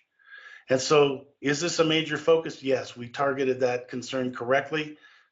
Well, English language proficiency certainly should be a major focus of our services. When we look at by teacher ratings, and you take just the EL kids, you can see that if you remember back, they rate even lower on language arts proficiency. These are just English language learner kids than kids in general. They're almost down to where the priority for service kids are. And it's the same thing for math. Okay, they rate lower. So English language, the need to learn English also is affecting academics. Okay, I don't think it's any surprise to anybody, but those are things that we kind of want to be aware of. When we look at the results of the administrator teacher survey, we see, now this is a graph you have to look at in reverse. The bars that are the highest, that's where the highest needs are. So the highest need of all, according to you guys in Utah, is there's a need for program services to facilitate English writing proficiency for limited English proficient students. So writing is one of the top needs for those who are EL. The second highest need was program services just in general for those learning English. So EL seems to be one of the highest needs as far as administrative teachers are concerned in Utah. And we had over 182 administrators and teachers taking that survey. So I'd say that's pretty indicative. I think that's something we should pay attention to. Next, we look at the parent survey. According to the parents, they're not as concerned about their kids learning to speak English. They are, But what they're most concerned about is that the kids need to be better, learn to be better in math, be better writers and better readers. That was their biggest concern. So no surprise there. That's what parents are after. That makes sense. Administrators and teachers are looking at English language proficiency as being one of the top priorities, whereas parents are looking at reading and math and writing as being top priorities. All right, summary. I kind of already summarized it. And I'm not going to go through this in great detail, but basically, yes, language arts is a very significant need in Utah, and we should focus our services on it. Where are the needs? Vocabulary, grammar, comprehension, and some of the basic needs like phonemic awareness. That's where the needs are in language arts. We should focus our needs there. In terms of math, yes, math is a very important need in Utah and should be focused on in migrant programs and our services. Bottom line, when it comes to where should we be focusing, if you look at the standards, you're looking at discerning patterns or structures, which is basically algebra readiness kinds of things. Problem solving are the two highest things that we find. So those two key things. Okay, English language proficiency. We need to, when we look at it, we need to provide services to enhance proficiency in vocabulary and reading for English language learners. Not a surprise there. You know, kids that are learning English, vocabulary is an issue. Same thing with reading comprehension. They're not comprehending what they're reading. Same thing for the writing. There should be ESL support, particularly for EL students at the secondary level. That's where it was the lowest. And then a need for parent involvement activities targeting literacy to get parents involved in all this. All right. So that was the summary of the needs assessment. Now we have to kind of take a look at service delivery planning. Okay, as I said, the state plan submitted the U.S. Office of Migrant Education guides funding applications. It's supposed to guide funding applications. So when you write your funding application, you're supposed to respond to this in some way. And these particular services that are indicated in the plan. And the feds now are checking on that very carefully. There are three parts of the plan. Performance targets are long-term goals that are set up to meet the needs identified by the concern statements. So basically, we want to get better in language arts, we want to get better in math, we want to get better in English language proficiency. Measurable outcomes are short-term steps that you would use to get to those needs. So what are the pieces that we would need to undertake to get better in language arts, to get better in math, etc. And finally, what kind of service recommendations do we have? Performance targets, they have to be measurable. They have to reflect the state ESSA goals, and they have to target the areas of need, language arts, math, English language proficiency. So I wrote these up because I think they fit Utah. I'm going to read them to you, and if you agree, let me know. If you disagree, say I disagree, and we should have other ones or make some changes. I put these together to kind of, because I know what they're looking for, and I based it on what the Utah ESSA plan says. And so that's where these percentages came from. So we have to, you know, there really can't be much arguing. We got to focus our performance targets on where our concerns were, our needs concerns were. So language arts achievement, I said by the 2024 academic year, which gives us, you know, some years down the road, 41% of all migrant students enrolled in the Utah Migrant Program for at least 3 years will score at proficient level or higher in language arts based on teacher rating or state assessment scores. Now, some of you may say that's, considering the numbers, that's not likely. I understand that, and I would probably agree with you. But this is based on what the state of Utah said was going to happen. And so we can't go against that, because what the feds literally do is they'll look at the ESSA plan and they will look at our performance targets in migrant ed, and they'll say, you are saying that migrants are going to do less than the state says they're going to do. We have no choice in this. The 41% came based on when you look at your ESSA plan in Utah, there's a category for EL kids. And that's the kids that are closest to migrant. And so basically, I took the percentages. Basically, Utah's saying by 2024, at least 41% of EL kids will be mastering language arts. So I had to take the same percentage. So that's where that came from. And it's the same thing for performance target number 2. By 2024, 43% of migrant kids enrolled in Utah migrant programs for at least 3 years will score at the proficient level of 3 or higher. Now you'll notice the way I tried to write these was to give you the best chances possible to say, okay, the kids have to be enrolled in the programs for at least 3 years. So you can't take a kid that came in a month ago and expect that they're going to be, up to proficient, a month later. So we're trying to give us the best chances possible. Sometimes the feds will make us take that language out, but I try and put it in there so we say, okay, they got to be here for at least 3 years, and then we're going to have 43% of them will be proficient in mathematics. Okay, whether that's accurate or not, I don't have a choice with those percentages. That's where they're coming from. Language arts acquisition, also from Master Plan. By 2024, 80% of migrant students enrolled in migrant programs for at least 1 year will increase from an initial baseline on the WIDA by at least a half a point towards English language fluency. I tried to write these so they give you the best chance of achieving them. So let me open it up. Are you guys okay with these performance targets, or do you disagree with anything? I just have a question.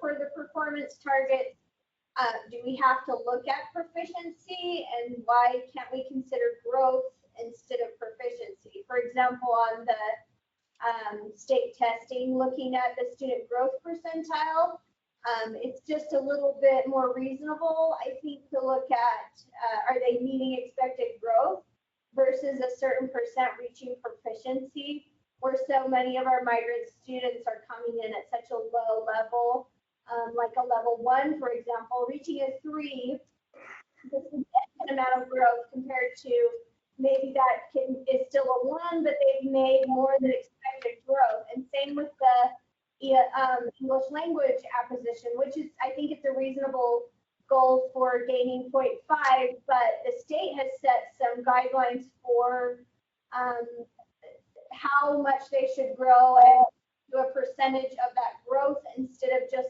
targeting the proficiency there. Just a question. Well, I think it's a very good question. I think that's a well thought out concept. Here's what I would say.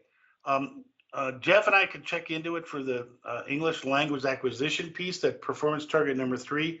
The problem with the 2 first ones is that the feds want these performance targets set up in response to the Government Performance and Results Act of 1994.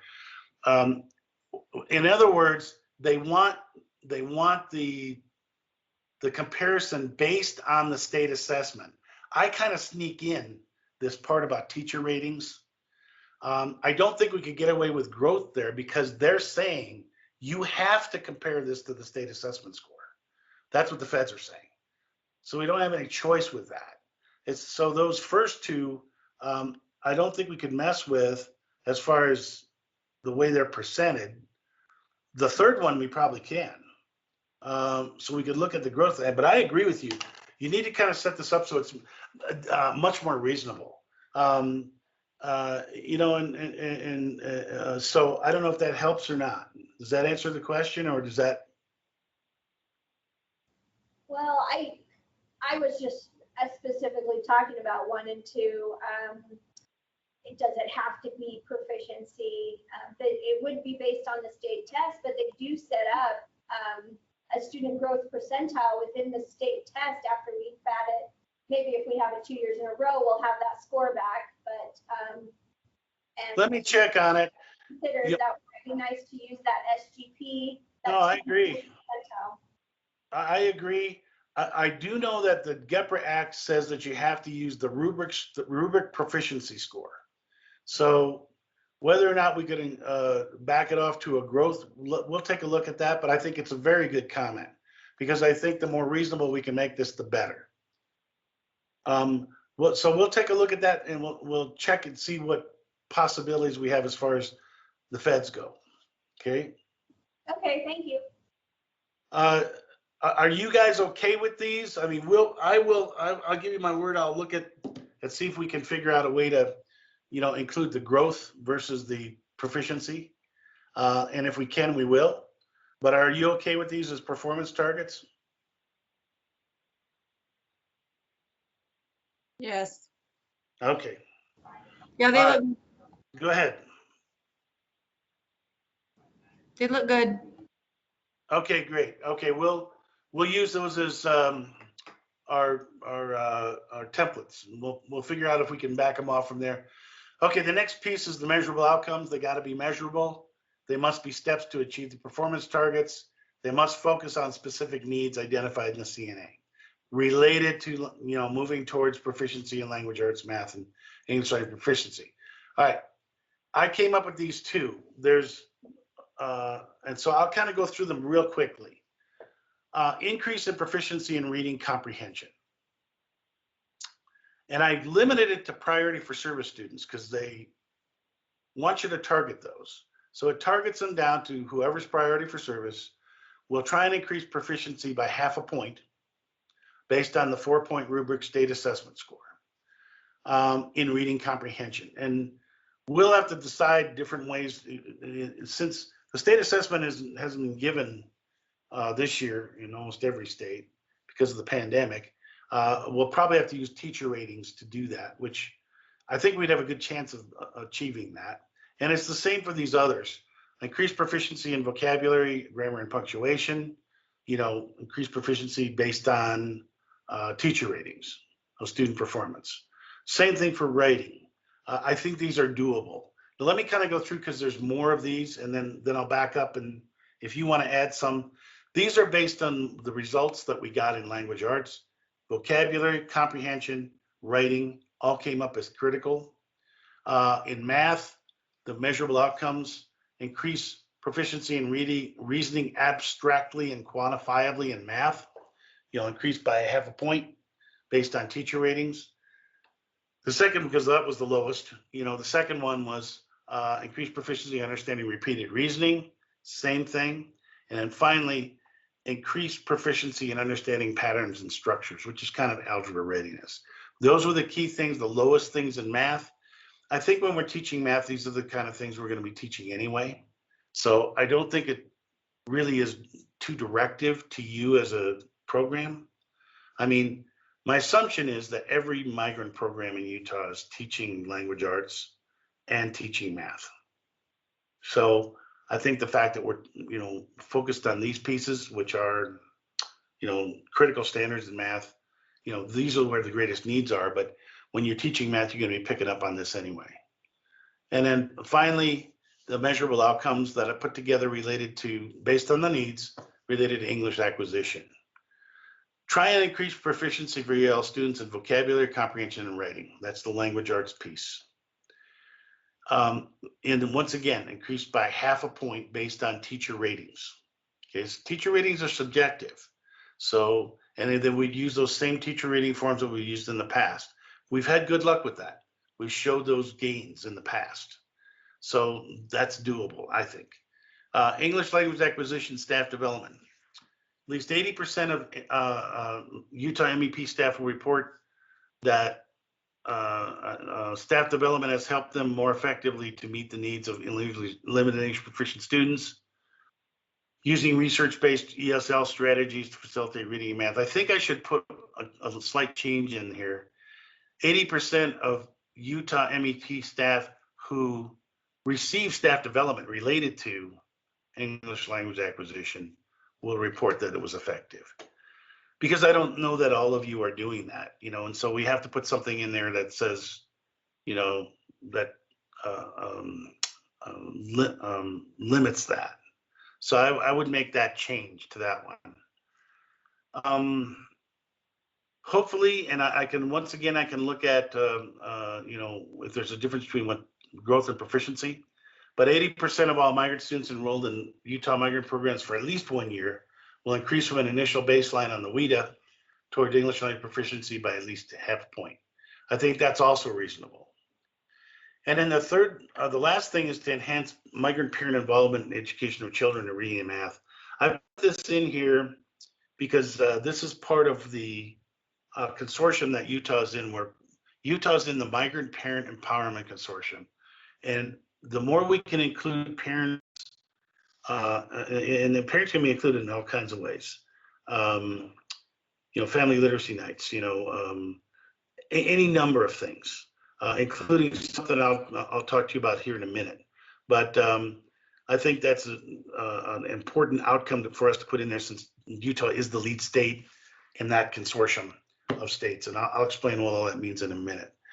These are the things that I put for outcomes. So you got outcomes in language arts, you've got outcomes in math, and you've got outcomes for English language acquisition.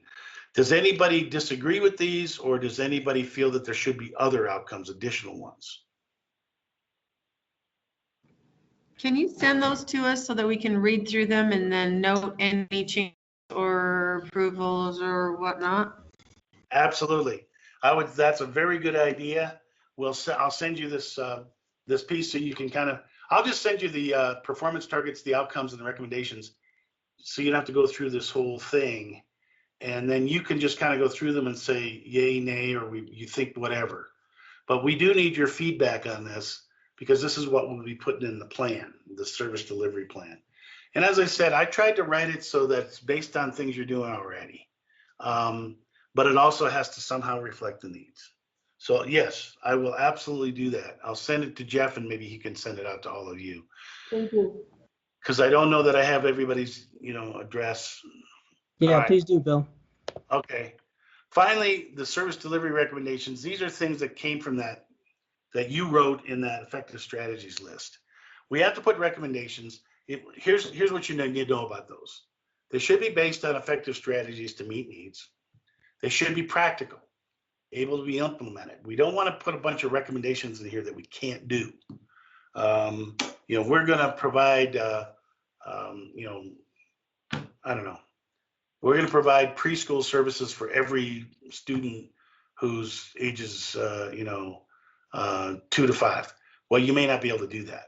So we don't want to make recommendations that we can't do. Also, the third thing, it's not required that every district implement every recommendation. The recommendations are there, and when we do the evaluation, they're going to ask, well, did these services get implemented within the state of Utah? Not that they get implemented, all of the recommendations get implemented in Nebo. So you pick and you choose what works for you, but we kind of put together the recommendations based on what you said. And then, so like example recommendations, I took it from that list of effective strategies: implement tutoring and small group instruction in reading and math for migrant students into summer programs. And of course, it would be during the year too.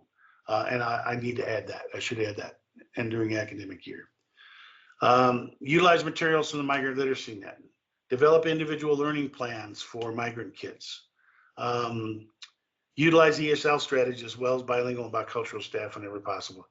Yeah, I don't think any of this puts anybody in a corner. Target vocabulary, reading, comprehension, writing instruction for migrant students. Target problem solving as well as algebra patterns and functions for migrant students. Provide training to all appropriate staff teaching EL migrant students.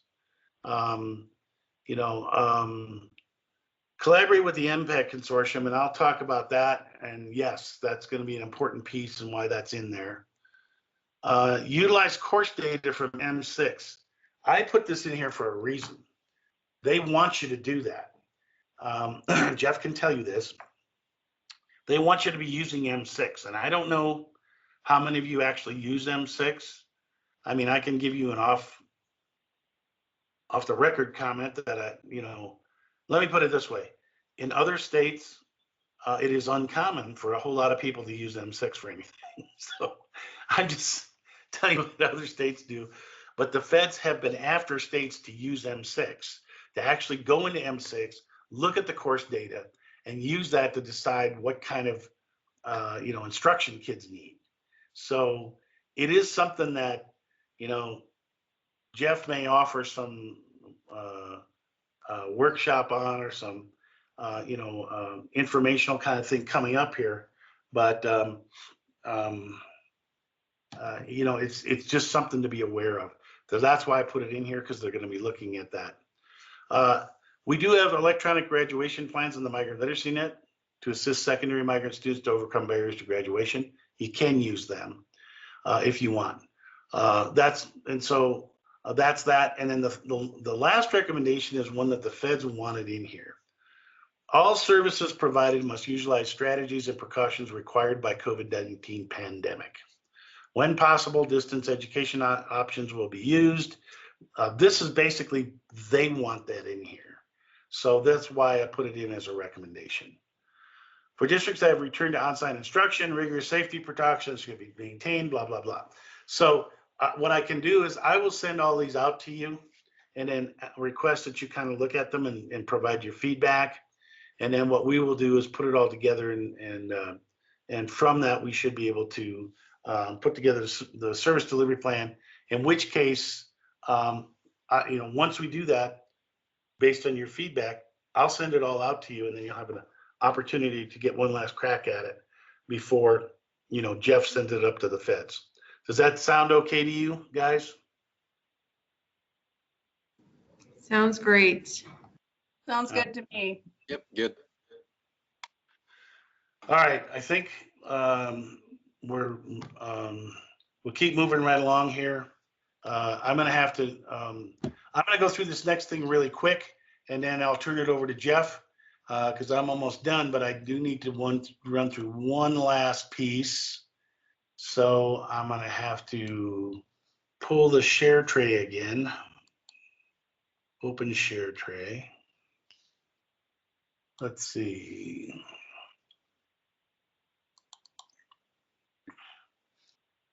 Okay.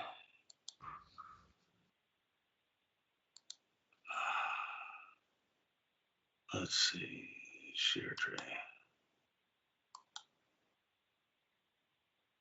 All right. Hopefully you can see this. It says Migrant Parent Empowerment Consortium. Can you guys see that? Yes, we see it. All right, I'm going to go through this quickly just so you understand this and you know what it's about. And I would encourage you to use it, because this is something that I want to mention this for two reasons, because we're going to need some help on some of these. And so I'll go through it quickly, but I want to open this up so people know about it. Utah is the lead state for the Migrant Parent Empowerment Consortium, which is a consortium of 9 states. It's a 3-year grant, and Utah's lead state. It has been for a while. And this is the grant that produces and created the Migrant Literacy Net. Now, the new direction that the consortium has taken is that we are focused on developing the resources on the Migrant Literacy Net and bringing parents in so that parents can use the resources. And this is important for a variety of reasons. The goal of this consortium is to strengthen the involvement of migratory parents in the education of their children, including supporting their children's, and we had to focus on a specific competitive priority, and so we focused on math. And so it's to involve parents with the school in helping to improve kids' math skills and reading skills. So the objectives of this consortium is to create a parent portal on the Migrant Literacy Net. The parent portal will be where parents can go and actually create a username and password themselves, and they go online and it asks them some questions about their kids, and then if they answer those questions, the system will automatically assign screeners to the parents in reading and math, so that they can, those screeners will identify the kids' needs and then will automatically assign online tutorials to the kids. Now, this can be very helpful as supplemental instruction, and it draws the parents into working with the schools. And so this is a really kind of important thing. we have already developed math screeners and they're online. We already have reading screeners, they're all online. This parent portal is already up and running. It's ready to go. So parents can go online. Now, what we're really interested in, and the reason I'm telling you about, is we need to pull together a group of parent advocates within the state. A parent advocate can be a recruiter. It can be a community liaison. It can be a teacher. But in many cases, it will be the recruiters. And so what we want to do and we're interested in is training recruiters to work with families and on more than just simply eligibility.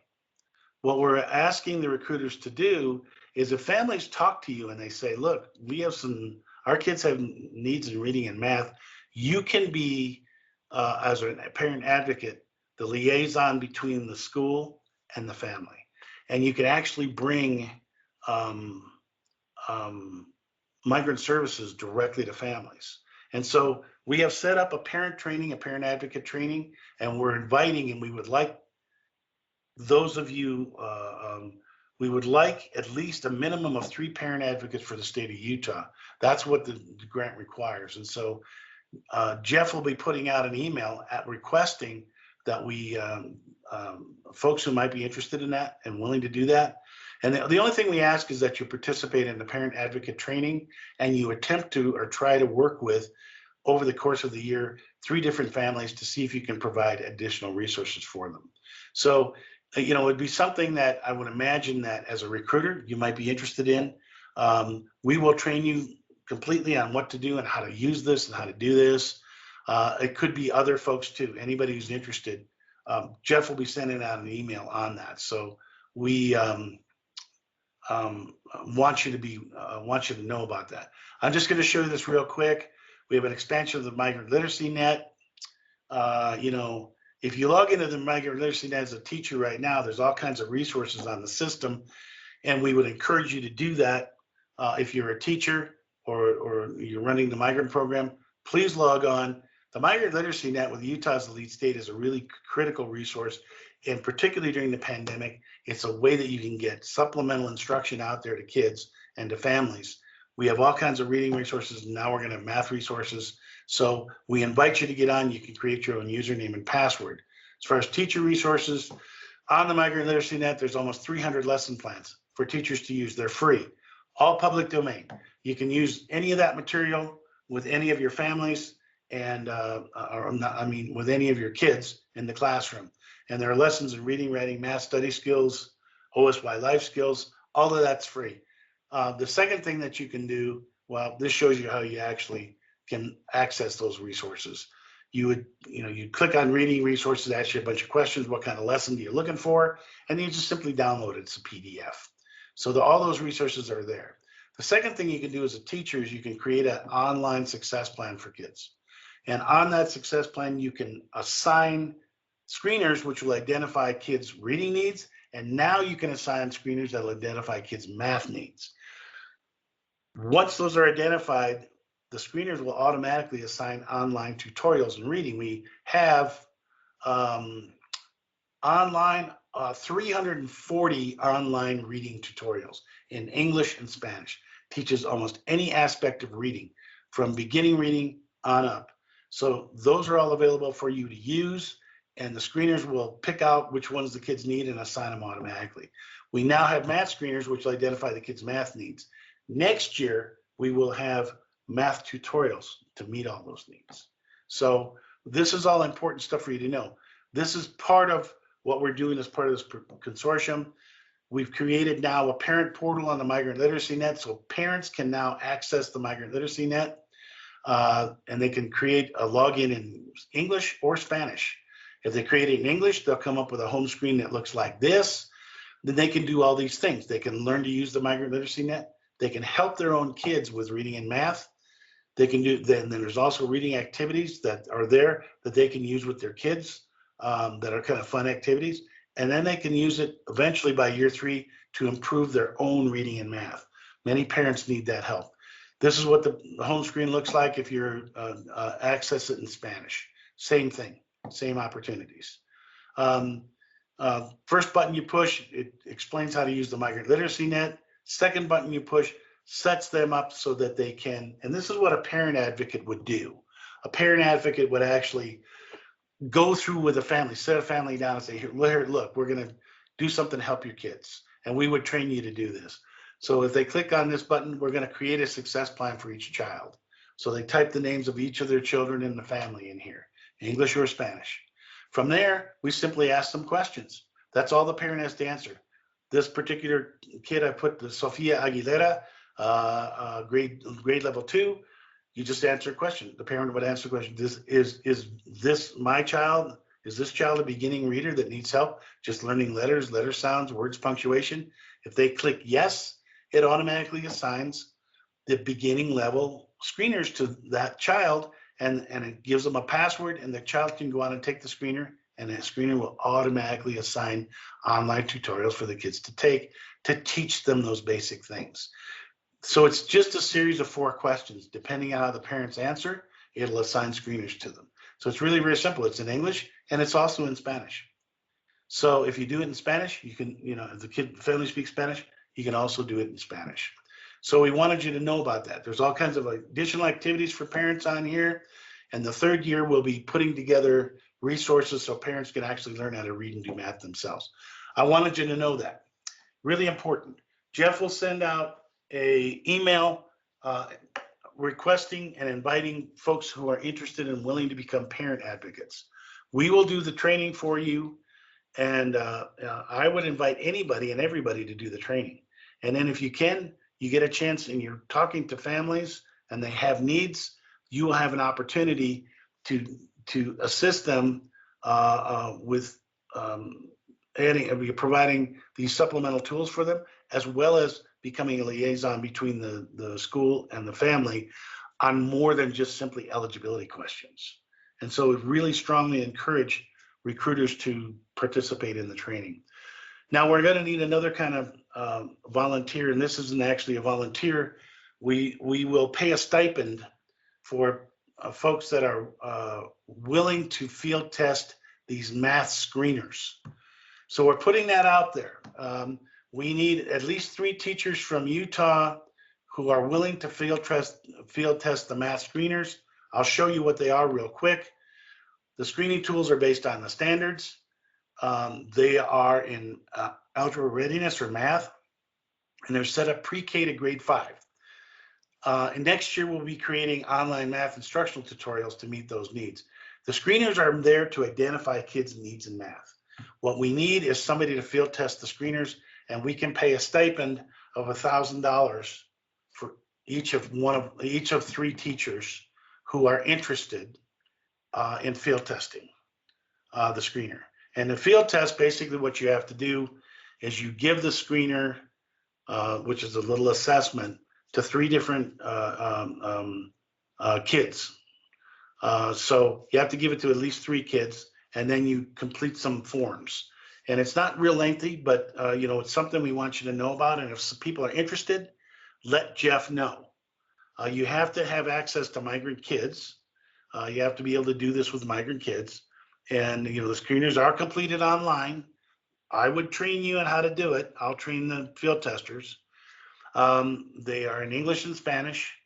And there are 2 levels. There are pre-K grade 2 screeners, and there are grades 3 to 5. The screeners are these. They're already on the system, and I would go through and I would train people. So what you would do is, if you're interested in field testing these screeners, let's say you're a pre-K2 teacher, or you want to do it at that level. The screener consists of 3 subtests: a number sense test, a basic operations test, and a patterns test. You would give those at separate times. We would not expect that a little one's going to sit through that 70 items. And as a matter of fact, the screeners are set up so that if a child gets tired, you can stop and you can come back later and continue. So if you were doing like the number sense screener, that's 31 items, and you're doing it with a little one, maybe they get through 10 of the items and you want to stop them, you can come back later, and then if you click continue, it'll go to item number 11 and they can continue it. But what you would do is you would do all of those screeners with 3 different kids. And if you, for that, as well as fill out the paperwork that's related to it, we'll pay $1,000 for a stipend directly from Alta to each of 3 teachers. So we need 3 teachers in Utah. We also need, and you could choose to do the algebra readiness screeners too. So I'm not going to go through creating the parent advocate teams. I've kind of already talked about that, but I wanted you to be aware of both of these things. So you have kind of just an idea of what's going on. If you are interested in being a parent advocate, Jeff will send out an email. Please take the training. The training is going to last about 2 hours, and we'll go through everything and explain how you can use this. I would encourage people to use it. You're not required. We ask people to try and work with at least 3 families. Nobody's going to come around and check. We're asking people, we need to collect data on that. Whoever does work with families, we may ask you, who'd you work with? But we would really like folks to get that training. Particular for recruiters. So we have confidence that recruiters can be very powerful connection between the family and the school. The second thing is, if you are a teacher and you are interested in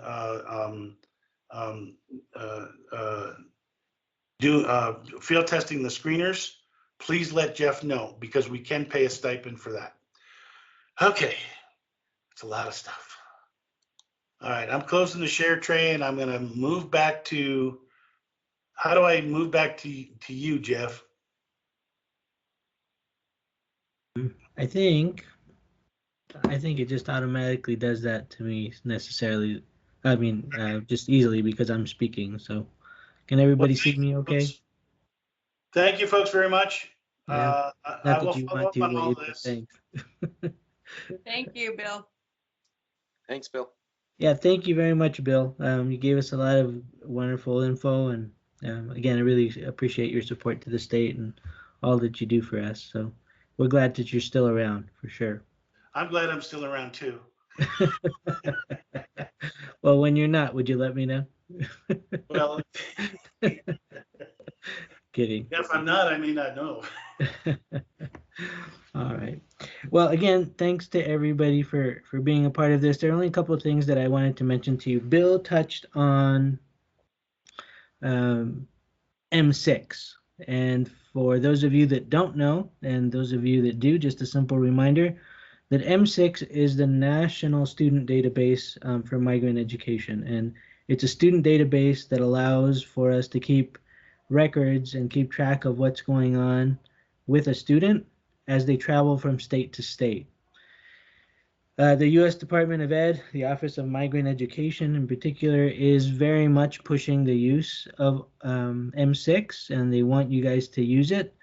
I know that there are several of you in the state who have actually kind of taken it to heart and used it and have found it to be very useful. And I know for others of you, it's not necessarily something that you need or that you want to have access to. But it is available to you, and so we encourage you to go through that use. If you are not, if you don't have access to it yet, if you haven't been registered, shoot me an email. We'll make sure that we get you on it and get you going. Happy to have just one-on-one conversations with you if you need some help or want to figure out exactly what it is or how to get around it. I'm happy to do that. Just shoot me an email, and we're happy to make that happen for you. But it is something that more and more the Office of Migrant Education is pushing. I think it serves 2 purposes. Obviously, to help support students and as they're moving around, because we are talking about a mobile population. But then also because they've invested so heavily in it, and I'm not sure that they're happy with the amount of use that it's had throughout the nation. So they're really pushing it and making sure that everybody's aware of it. So again, if you don't have access to it, please let me know. We'll make sure that you get it. And if you do have access to it and have any questions about it, please feel free to reach out to me, and we'll set something up. Okay. Somebody had some questions in terms of funding. I don't have a lot of information for you in regards to funding right now. I should have that for you relatively soon, in the next month or two. Because we don't have a student database at the moment, and we're still setting that up with MIS 2000, it can take a little bit of time before we can make sure that we can get all of the accurate numbers from last year. And I do know that we do have the data, so it's not a question of whether it's lost or not. It's just a matter of formatting it and making sure that their system is reading the previous system maps in the best possible way so that we can make sure that our numbers are accurate. And then once we have that, then we'll go back and start doing calculations, and we can notify you guys of funding. So that's the delay there. And I apologize for that. I've been trying to get that contract done since October of last year. And as many of you know, USB is not the quickest in getting through things. So it took a long time and a lot longer than I had hoped or wanted. But it is now completed, and we do have an official contract with this company. So we are definitely moving forward and doing that as quickly as we can. So I'm afraid I don't have funding numbers for you now, but again, I will have them for you as soon as I can. Any questions about anything I've said so far? I have a question that goes back to the beginning. You said you would have sorry, this is Penny. You Yeah. would have the re-interview results from Hilda. Will you email those to us so that we know where we stood with all the re-interviews? Oh, yeah, absolutely. I apologize for that. Yeah, we'll make sure to get that out. Bill sent that to me a while ago, and I thought I had shared it with Renee to send it out to everybody, but apparently I didn't. So, yeah, I'll make sure that you guys get that. Any other questions? Jeff, this Yes. is, I just want to tell all the directors, all the recruiters, how grateful I am for all their help.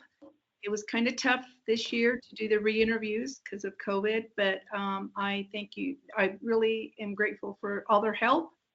I think it went well. So again, thank you again for the opportunity, recruiters and directors.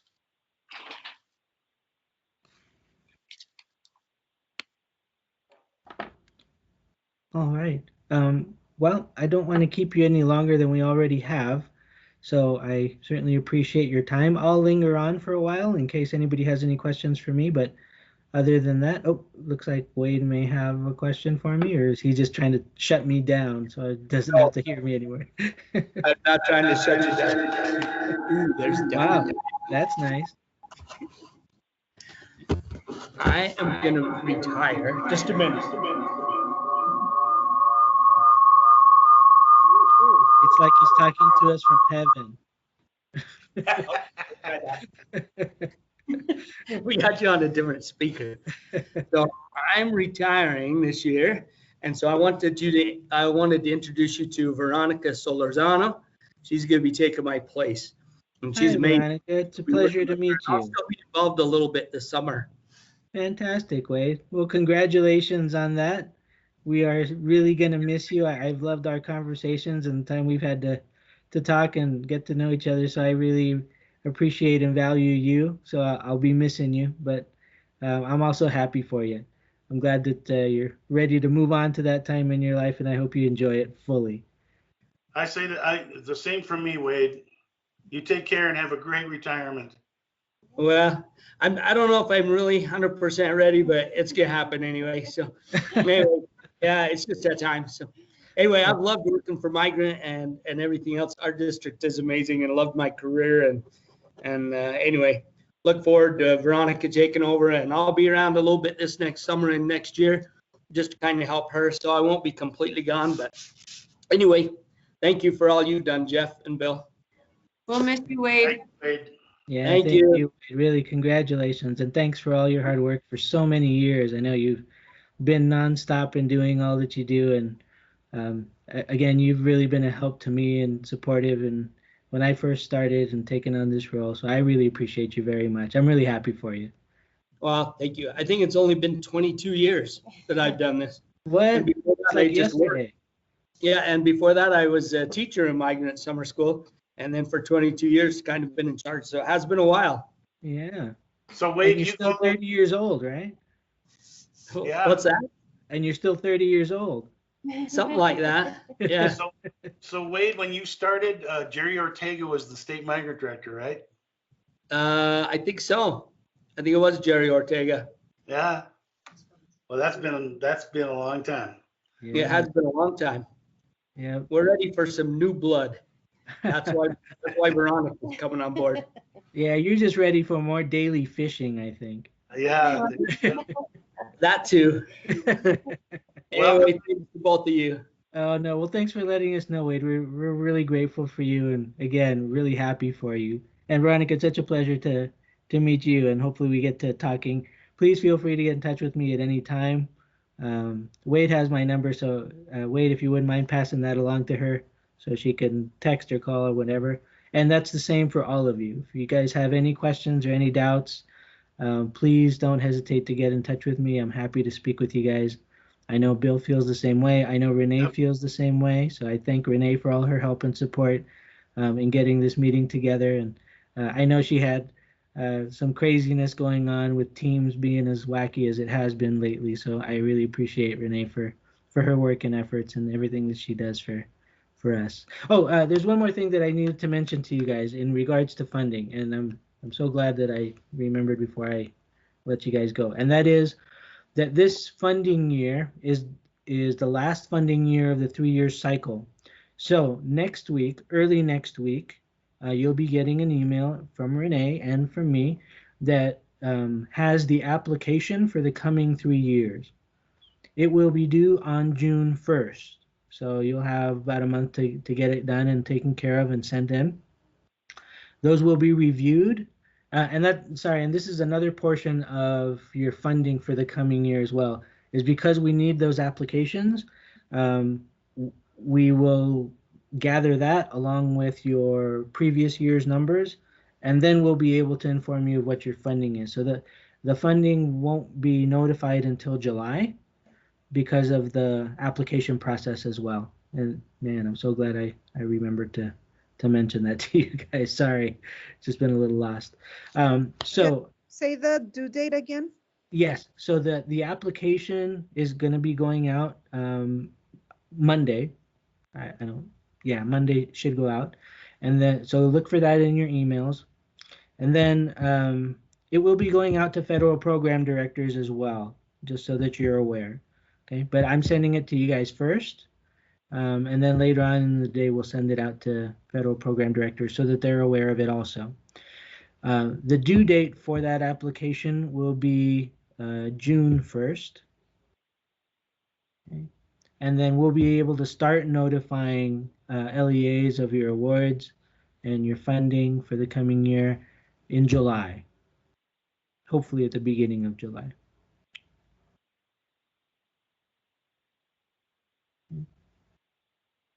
And again, it is a 3-year cycle. So once you are approved or your application is approved, that funding will continue for the following 3 years, and then we'll do another application process then.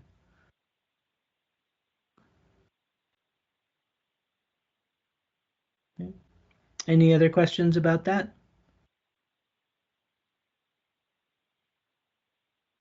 I do have a question. I usually collect teacher data at this point. Are we collecting teacher data this year, or is this a off year since we submitted all that data to the feds already? We'll be collecting teacher data in the fall, so we don't need to collect any right now. Awesome, thank you. All right, guys. Well, as I said, I'll leave my screen on for just a little bit longer in case anybody has some lingering questions. But other than that, it's really nice to have seen most of you on screen, and I look forward to seeing you in person again soon as things hopefully turn around for everybody. But I hope you all stay safe. And again, it's my pleasure to work with you. So thank you for all that you do and for all the kids that you help, because I know you guys are at it daily, and it really does make a difference for our kids. So thank you. Have a great day, everybody. Thank you.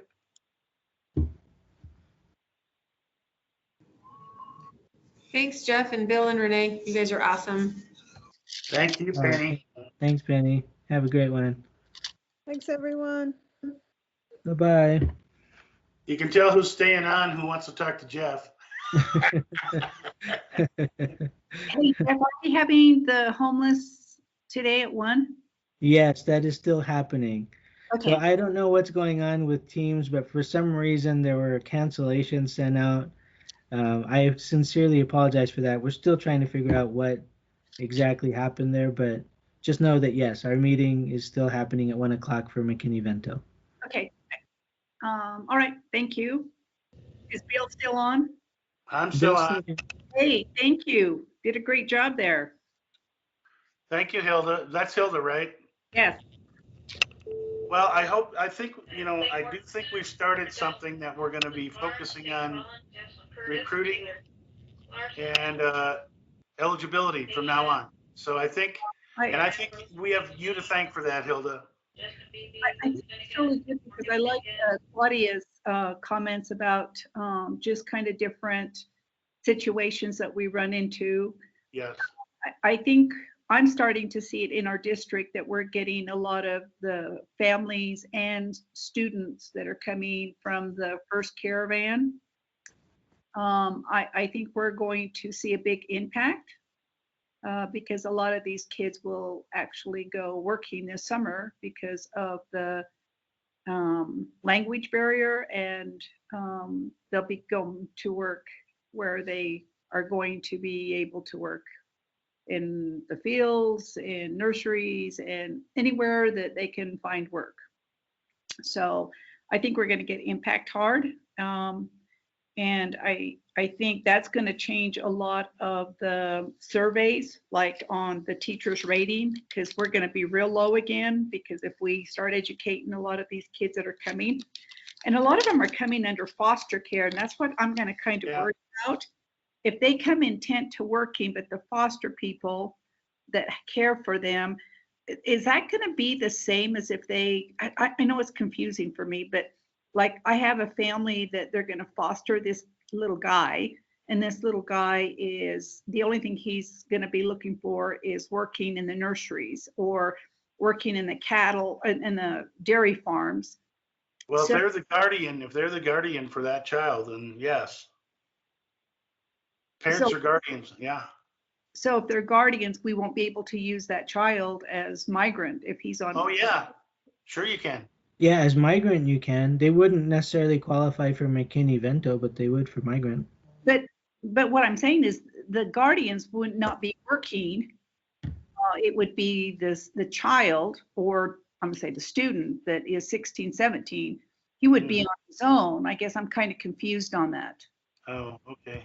See what I'm saying is like I would put him as his own. I wouldn't put the guardian because I don't know how long they're gonna hold him there. It would be more McKinney-Vento because he's on his own, correct? Yeah.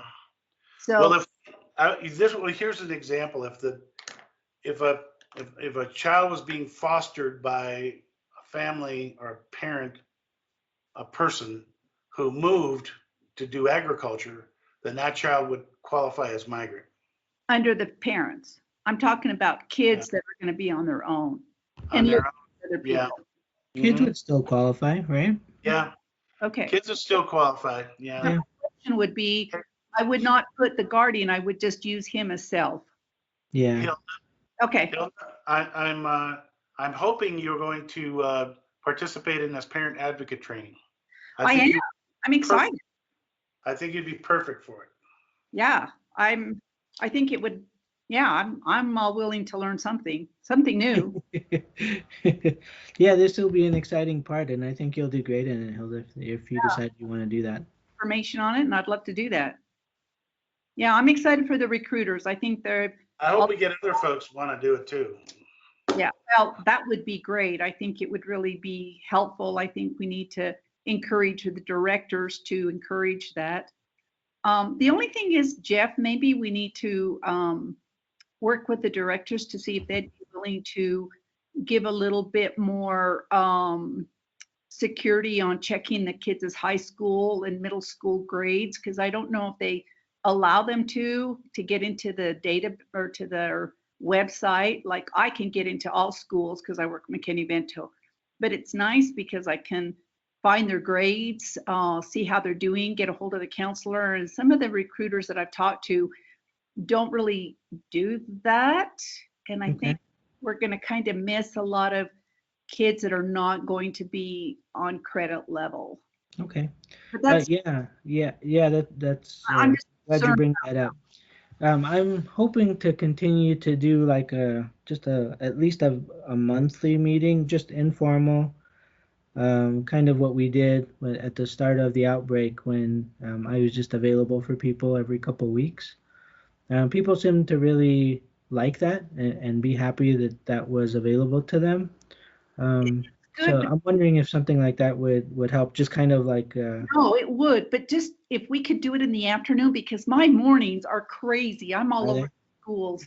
But see, I'm being selfish. I just think the afternoon seems to work a little bit for me. Okay, I appreciate that. We'll take it into consideration, Hilda. Thanks. Uh-huh. All right, I'm checking out. Talk to you guys Have a later. great one. Thank Okay. you for all you do. Bye-bye. Hey, Jeff, I'm gonna check out too. I'll send you all this stuff to right. send out to them, okay? Okay, thanks, Bill. I Thanks, appreciate brother. you. We'll talk Take soon. care, take care, Renee. You too. I don't know why I can't get my camera to stay on. That's so weird. Dave, did you have a question for me? I just wanted to clarify with you guys. I know when we had all the mix up on the meeting for this one, I sent you guys an email about trying to keep things, how I could get better organized. And I just want to make sure it was clear that I wasn't mad at anybody or anything like that. And, Oh, no.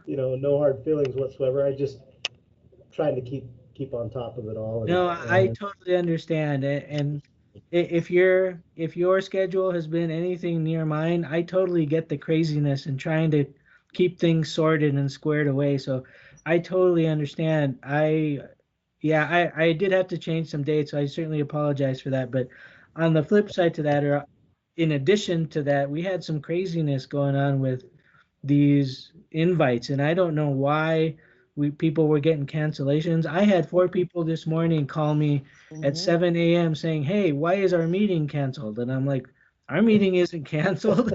It was a cancellation I sent out 3 weeks ago. Yeah, It's and I got it crazy. again Monday, but Yeah. of course you clarified it really quick. Yeah, So it's crazy. So I certainly apologize for that. We'll try to get it figured out so it's not as crazy, but don't worry about it, Dave. I totally understand where you're coming from. So I apologize for the craziness on our part. yeah, like I say, I just wanted to make sure that wasn't upset or anything like that. Just trying to keep things straight. No, not at all. Not at all. We get you. We feel And for you. then prior to about a week ago, I was not our McKinney-Vento liaison or director for Beaver County School District, but somehow I got on the notification for that, and I assume it's probably because your office handles both. But I went ahead and just worked that out with the district, so I am going to be doing that for Beaver County now. Oh, okay. So I'll jump in on that 1 o'clock meeting. Great. It is 1, right? Yeah, 1 o'clock. So I'll go find the link for that and jump in on it. Okay. Well, Renee, can you make sure that he has it? Thanks. I am clueless on that one and what I need to be doing or what's an option, what's available there. So Okay. um, Well, let's, if you'd like, why don't we schedule a time sometime next week that you have available where we can just sit and talk about it, and I'll Okay. run through the points of the program with you so you're aware. okay, sounds good. What days look good for you, Jeff? Let's see here.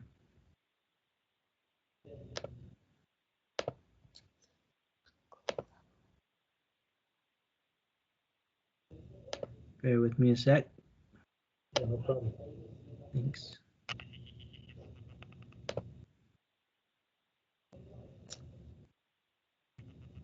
Let's see. Oh, do you have any time on Monday? I have a meeting at 9 a.m. on Monday for about an hour, which is the MIS 2000 meeting that I mentioned earlier. But other than that, I don't have any other meetings on that day, so that would work for me. I could probably kick in some time Like your meeting's at 9?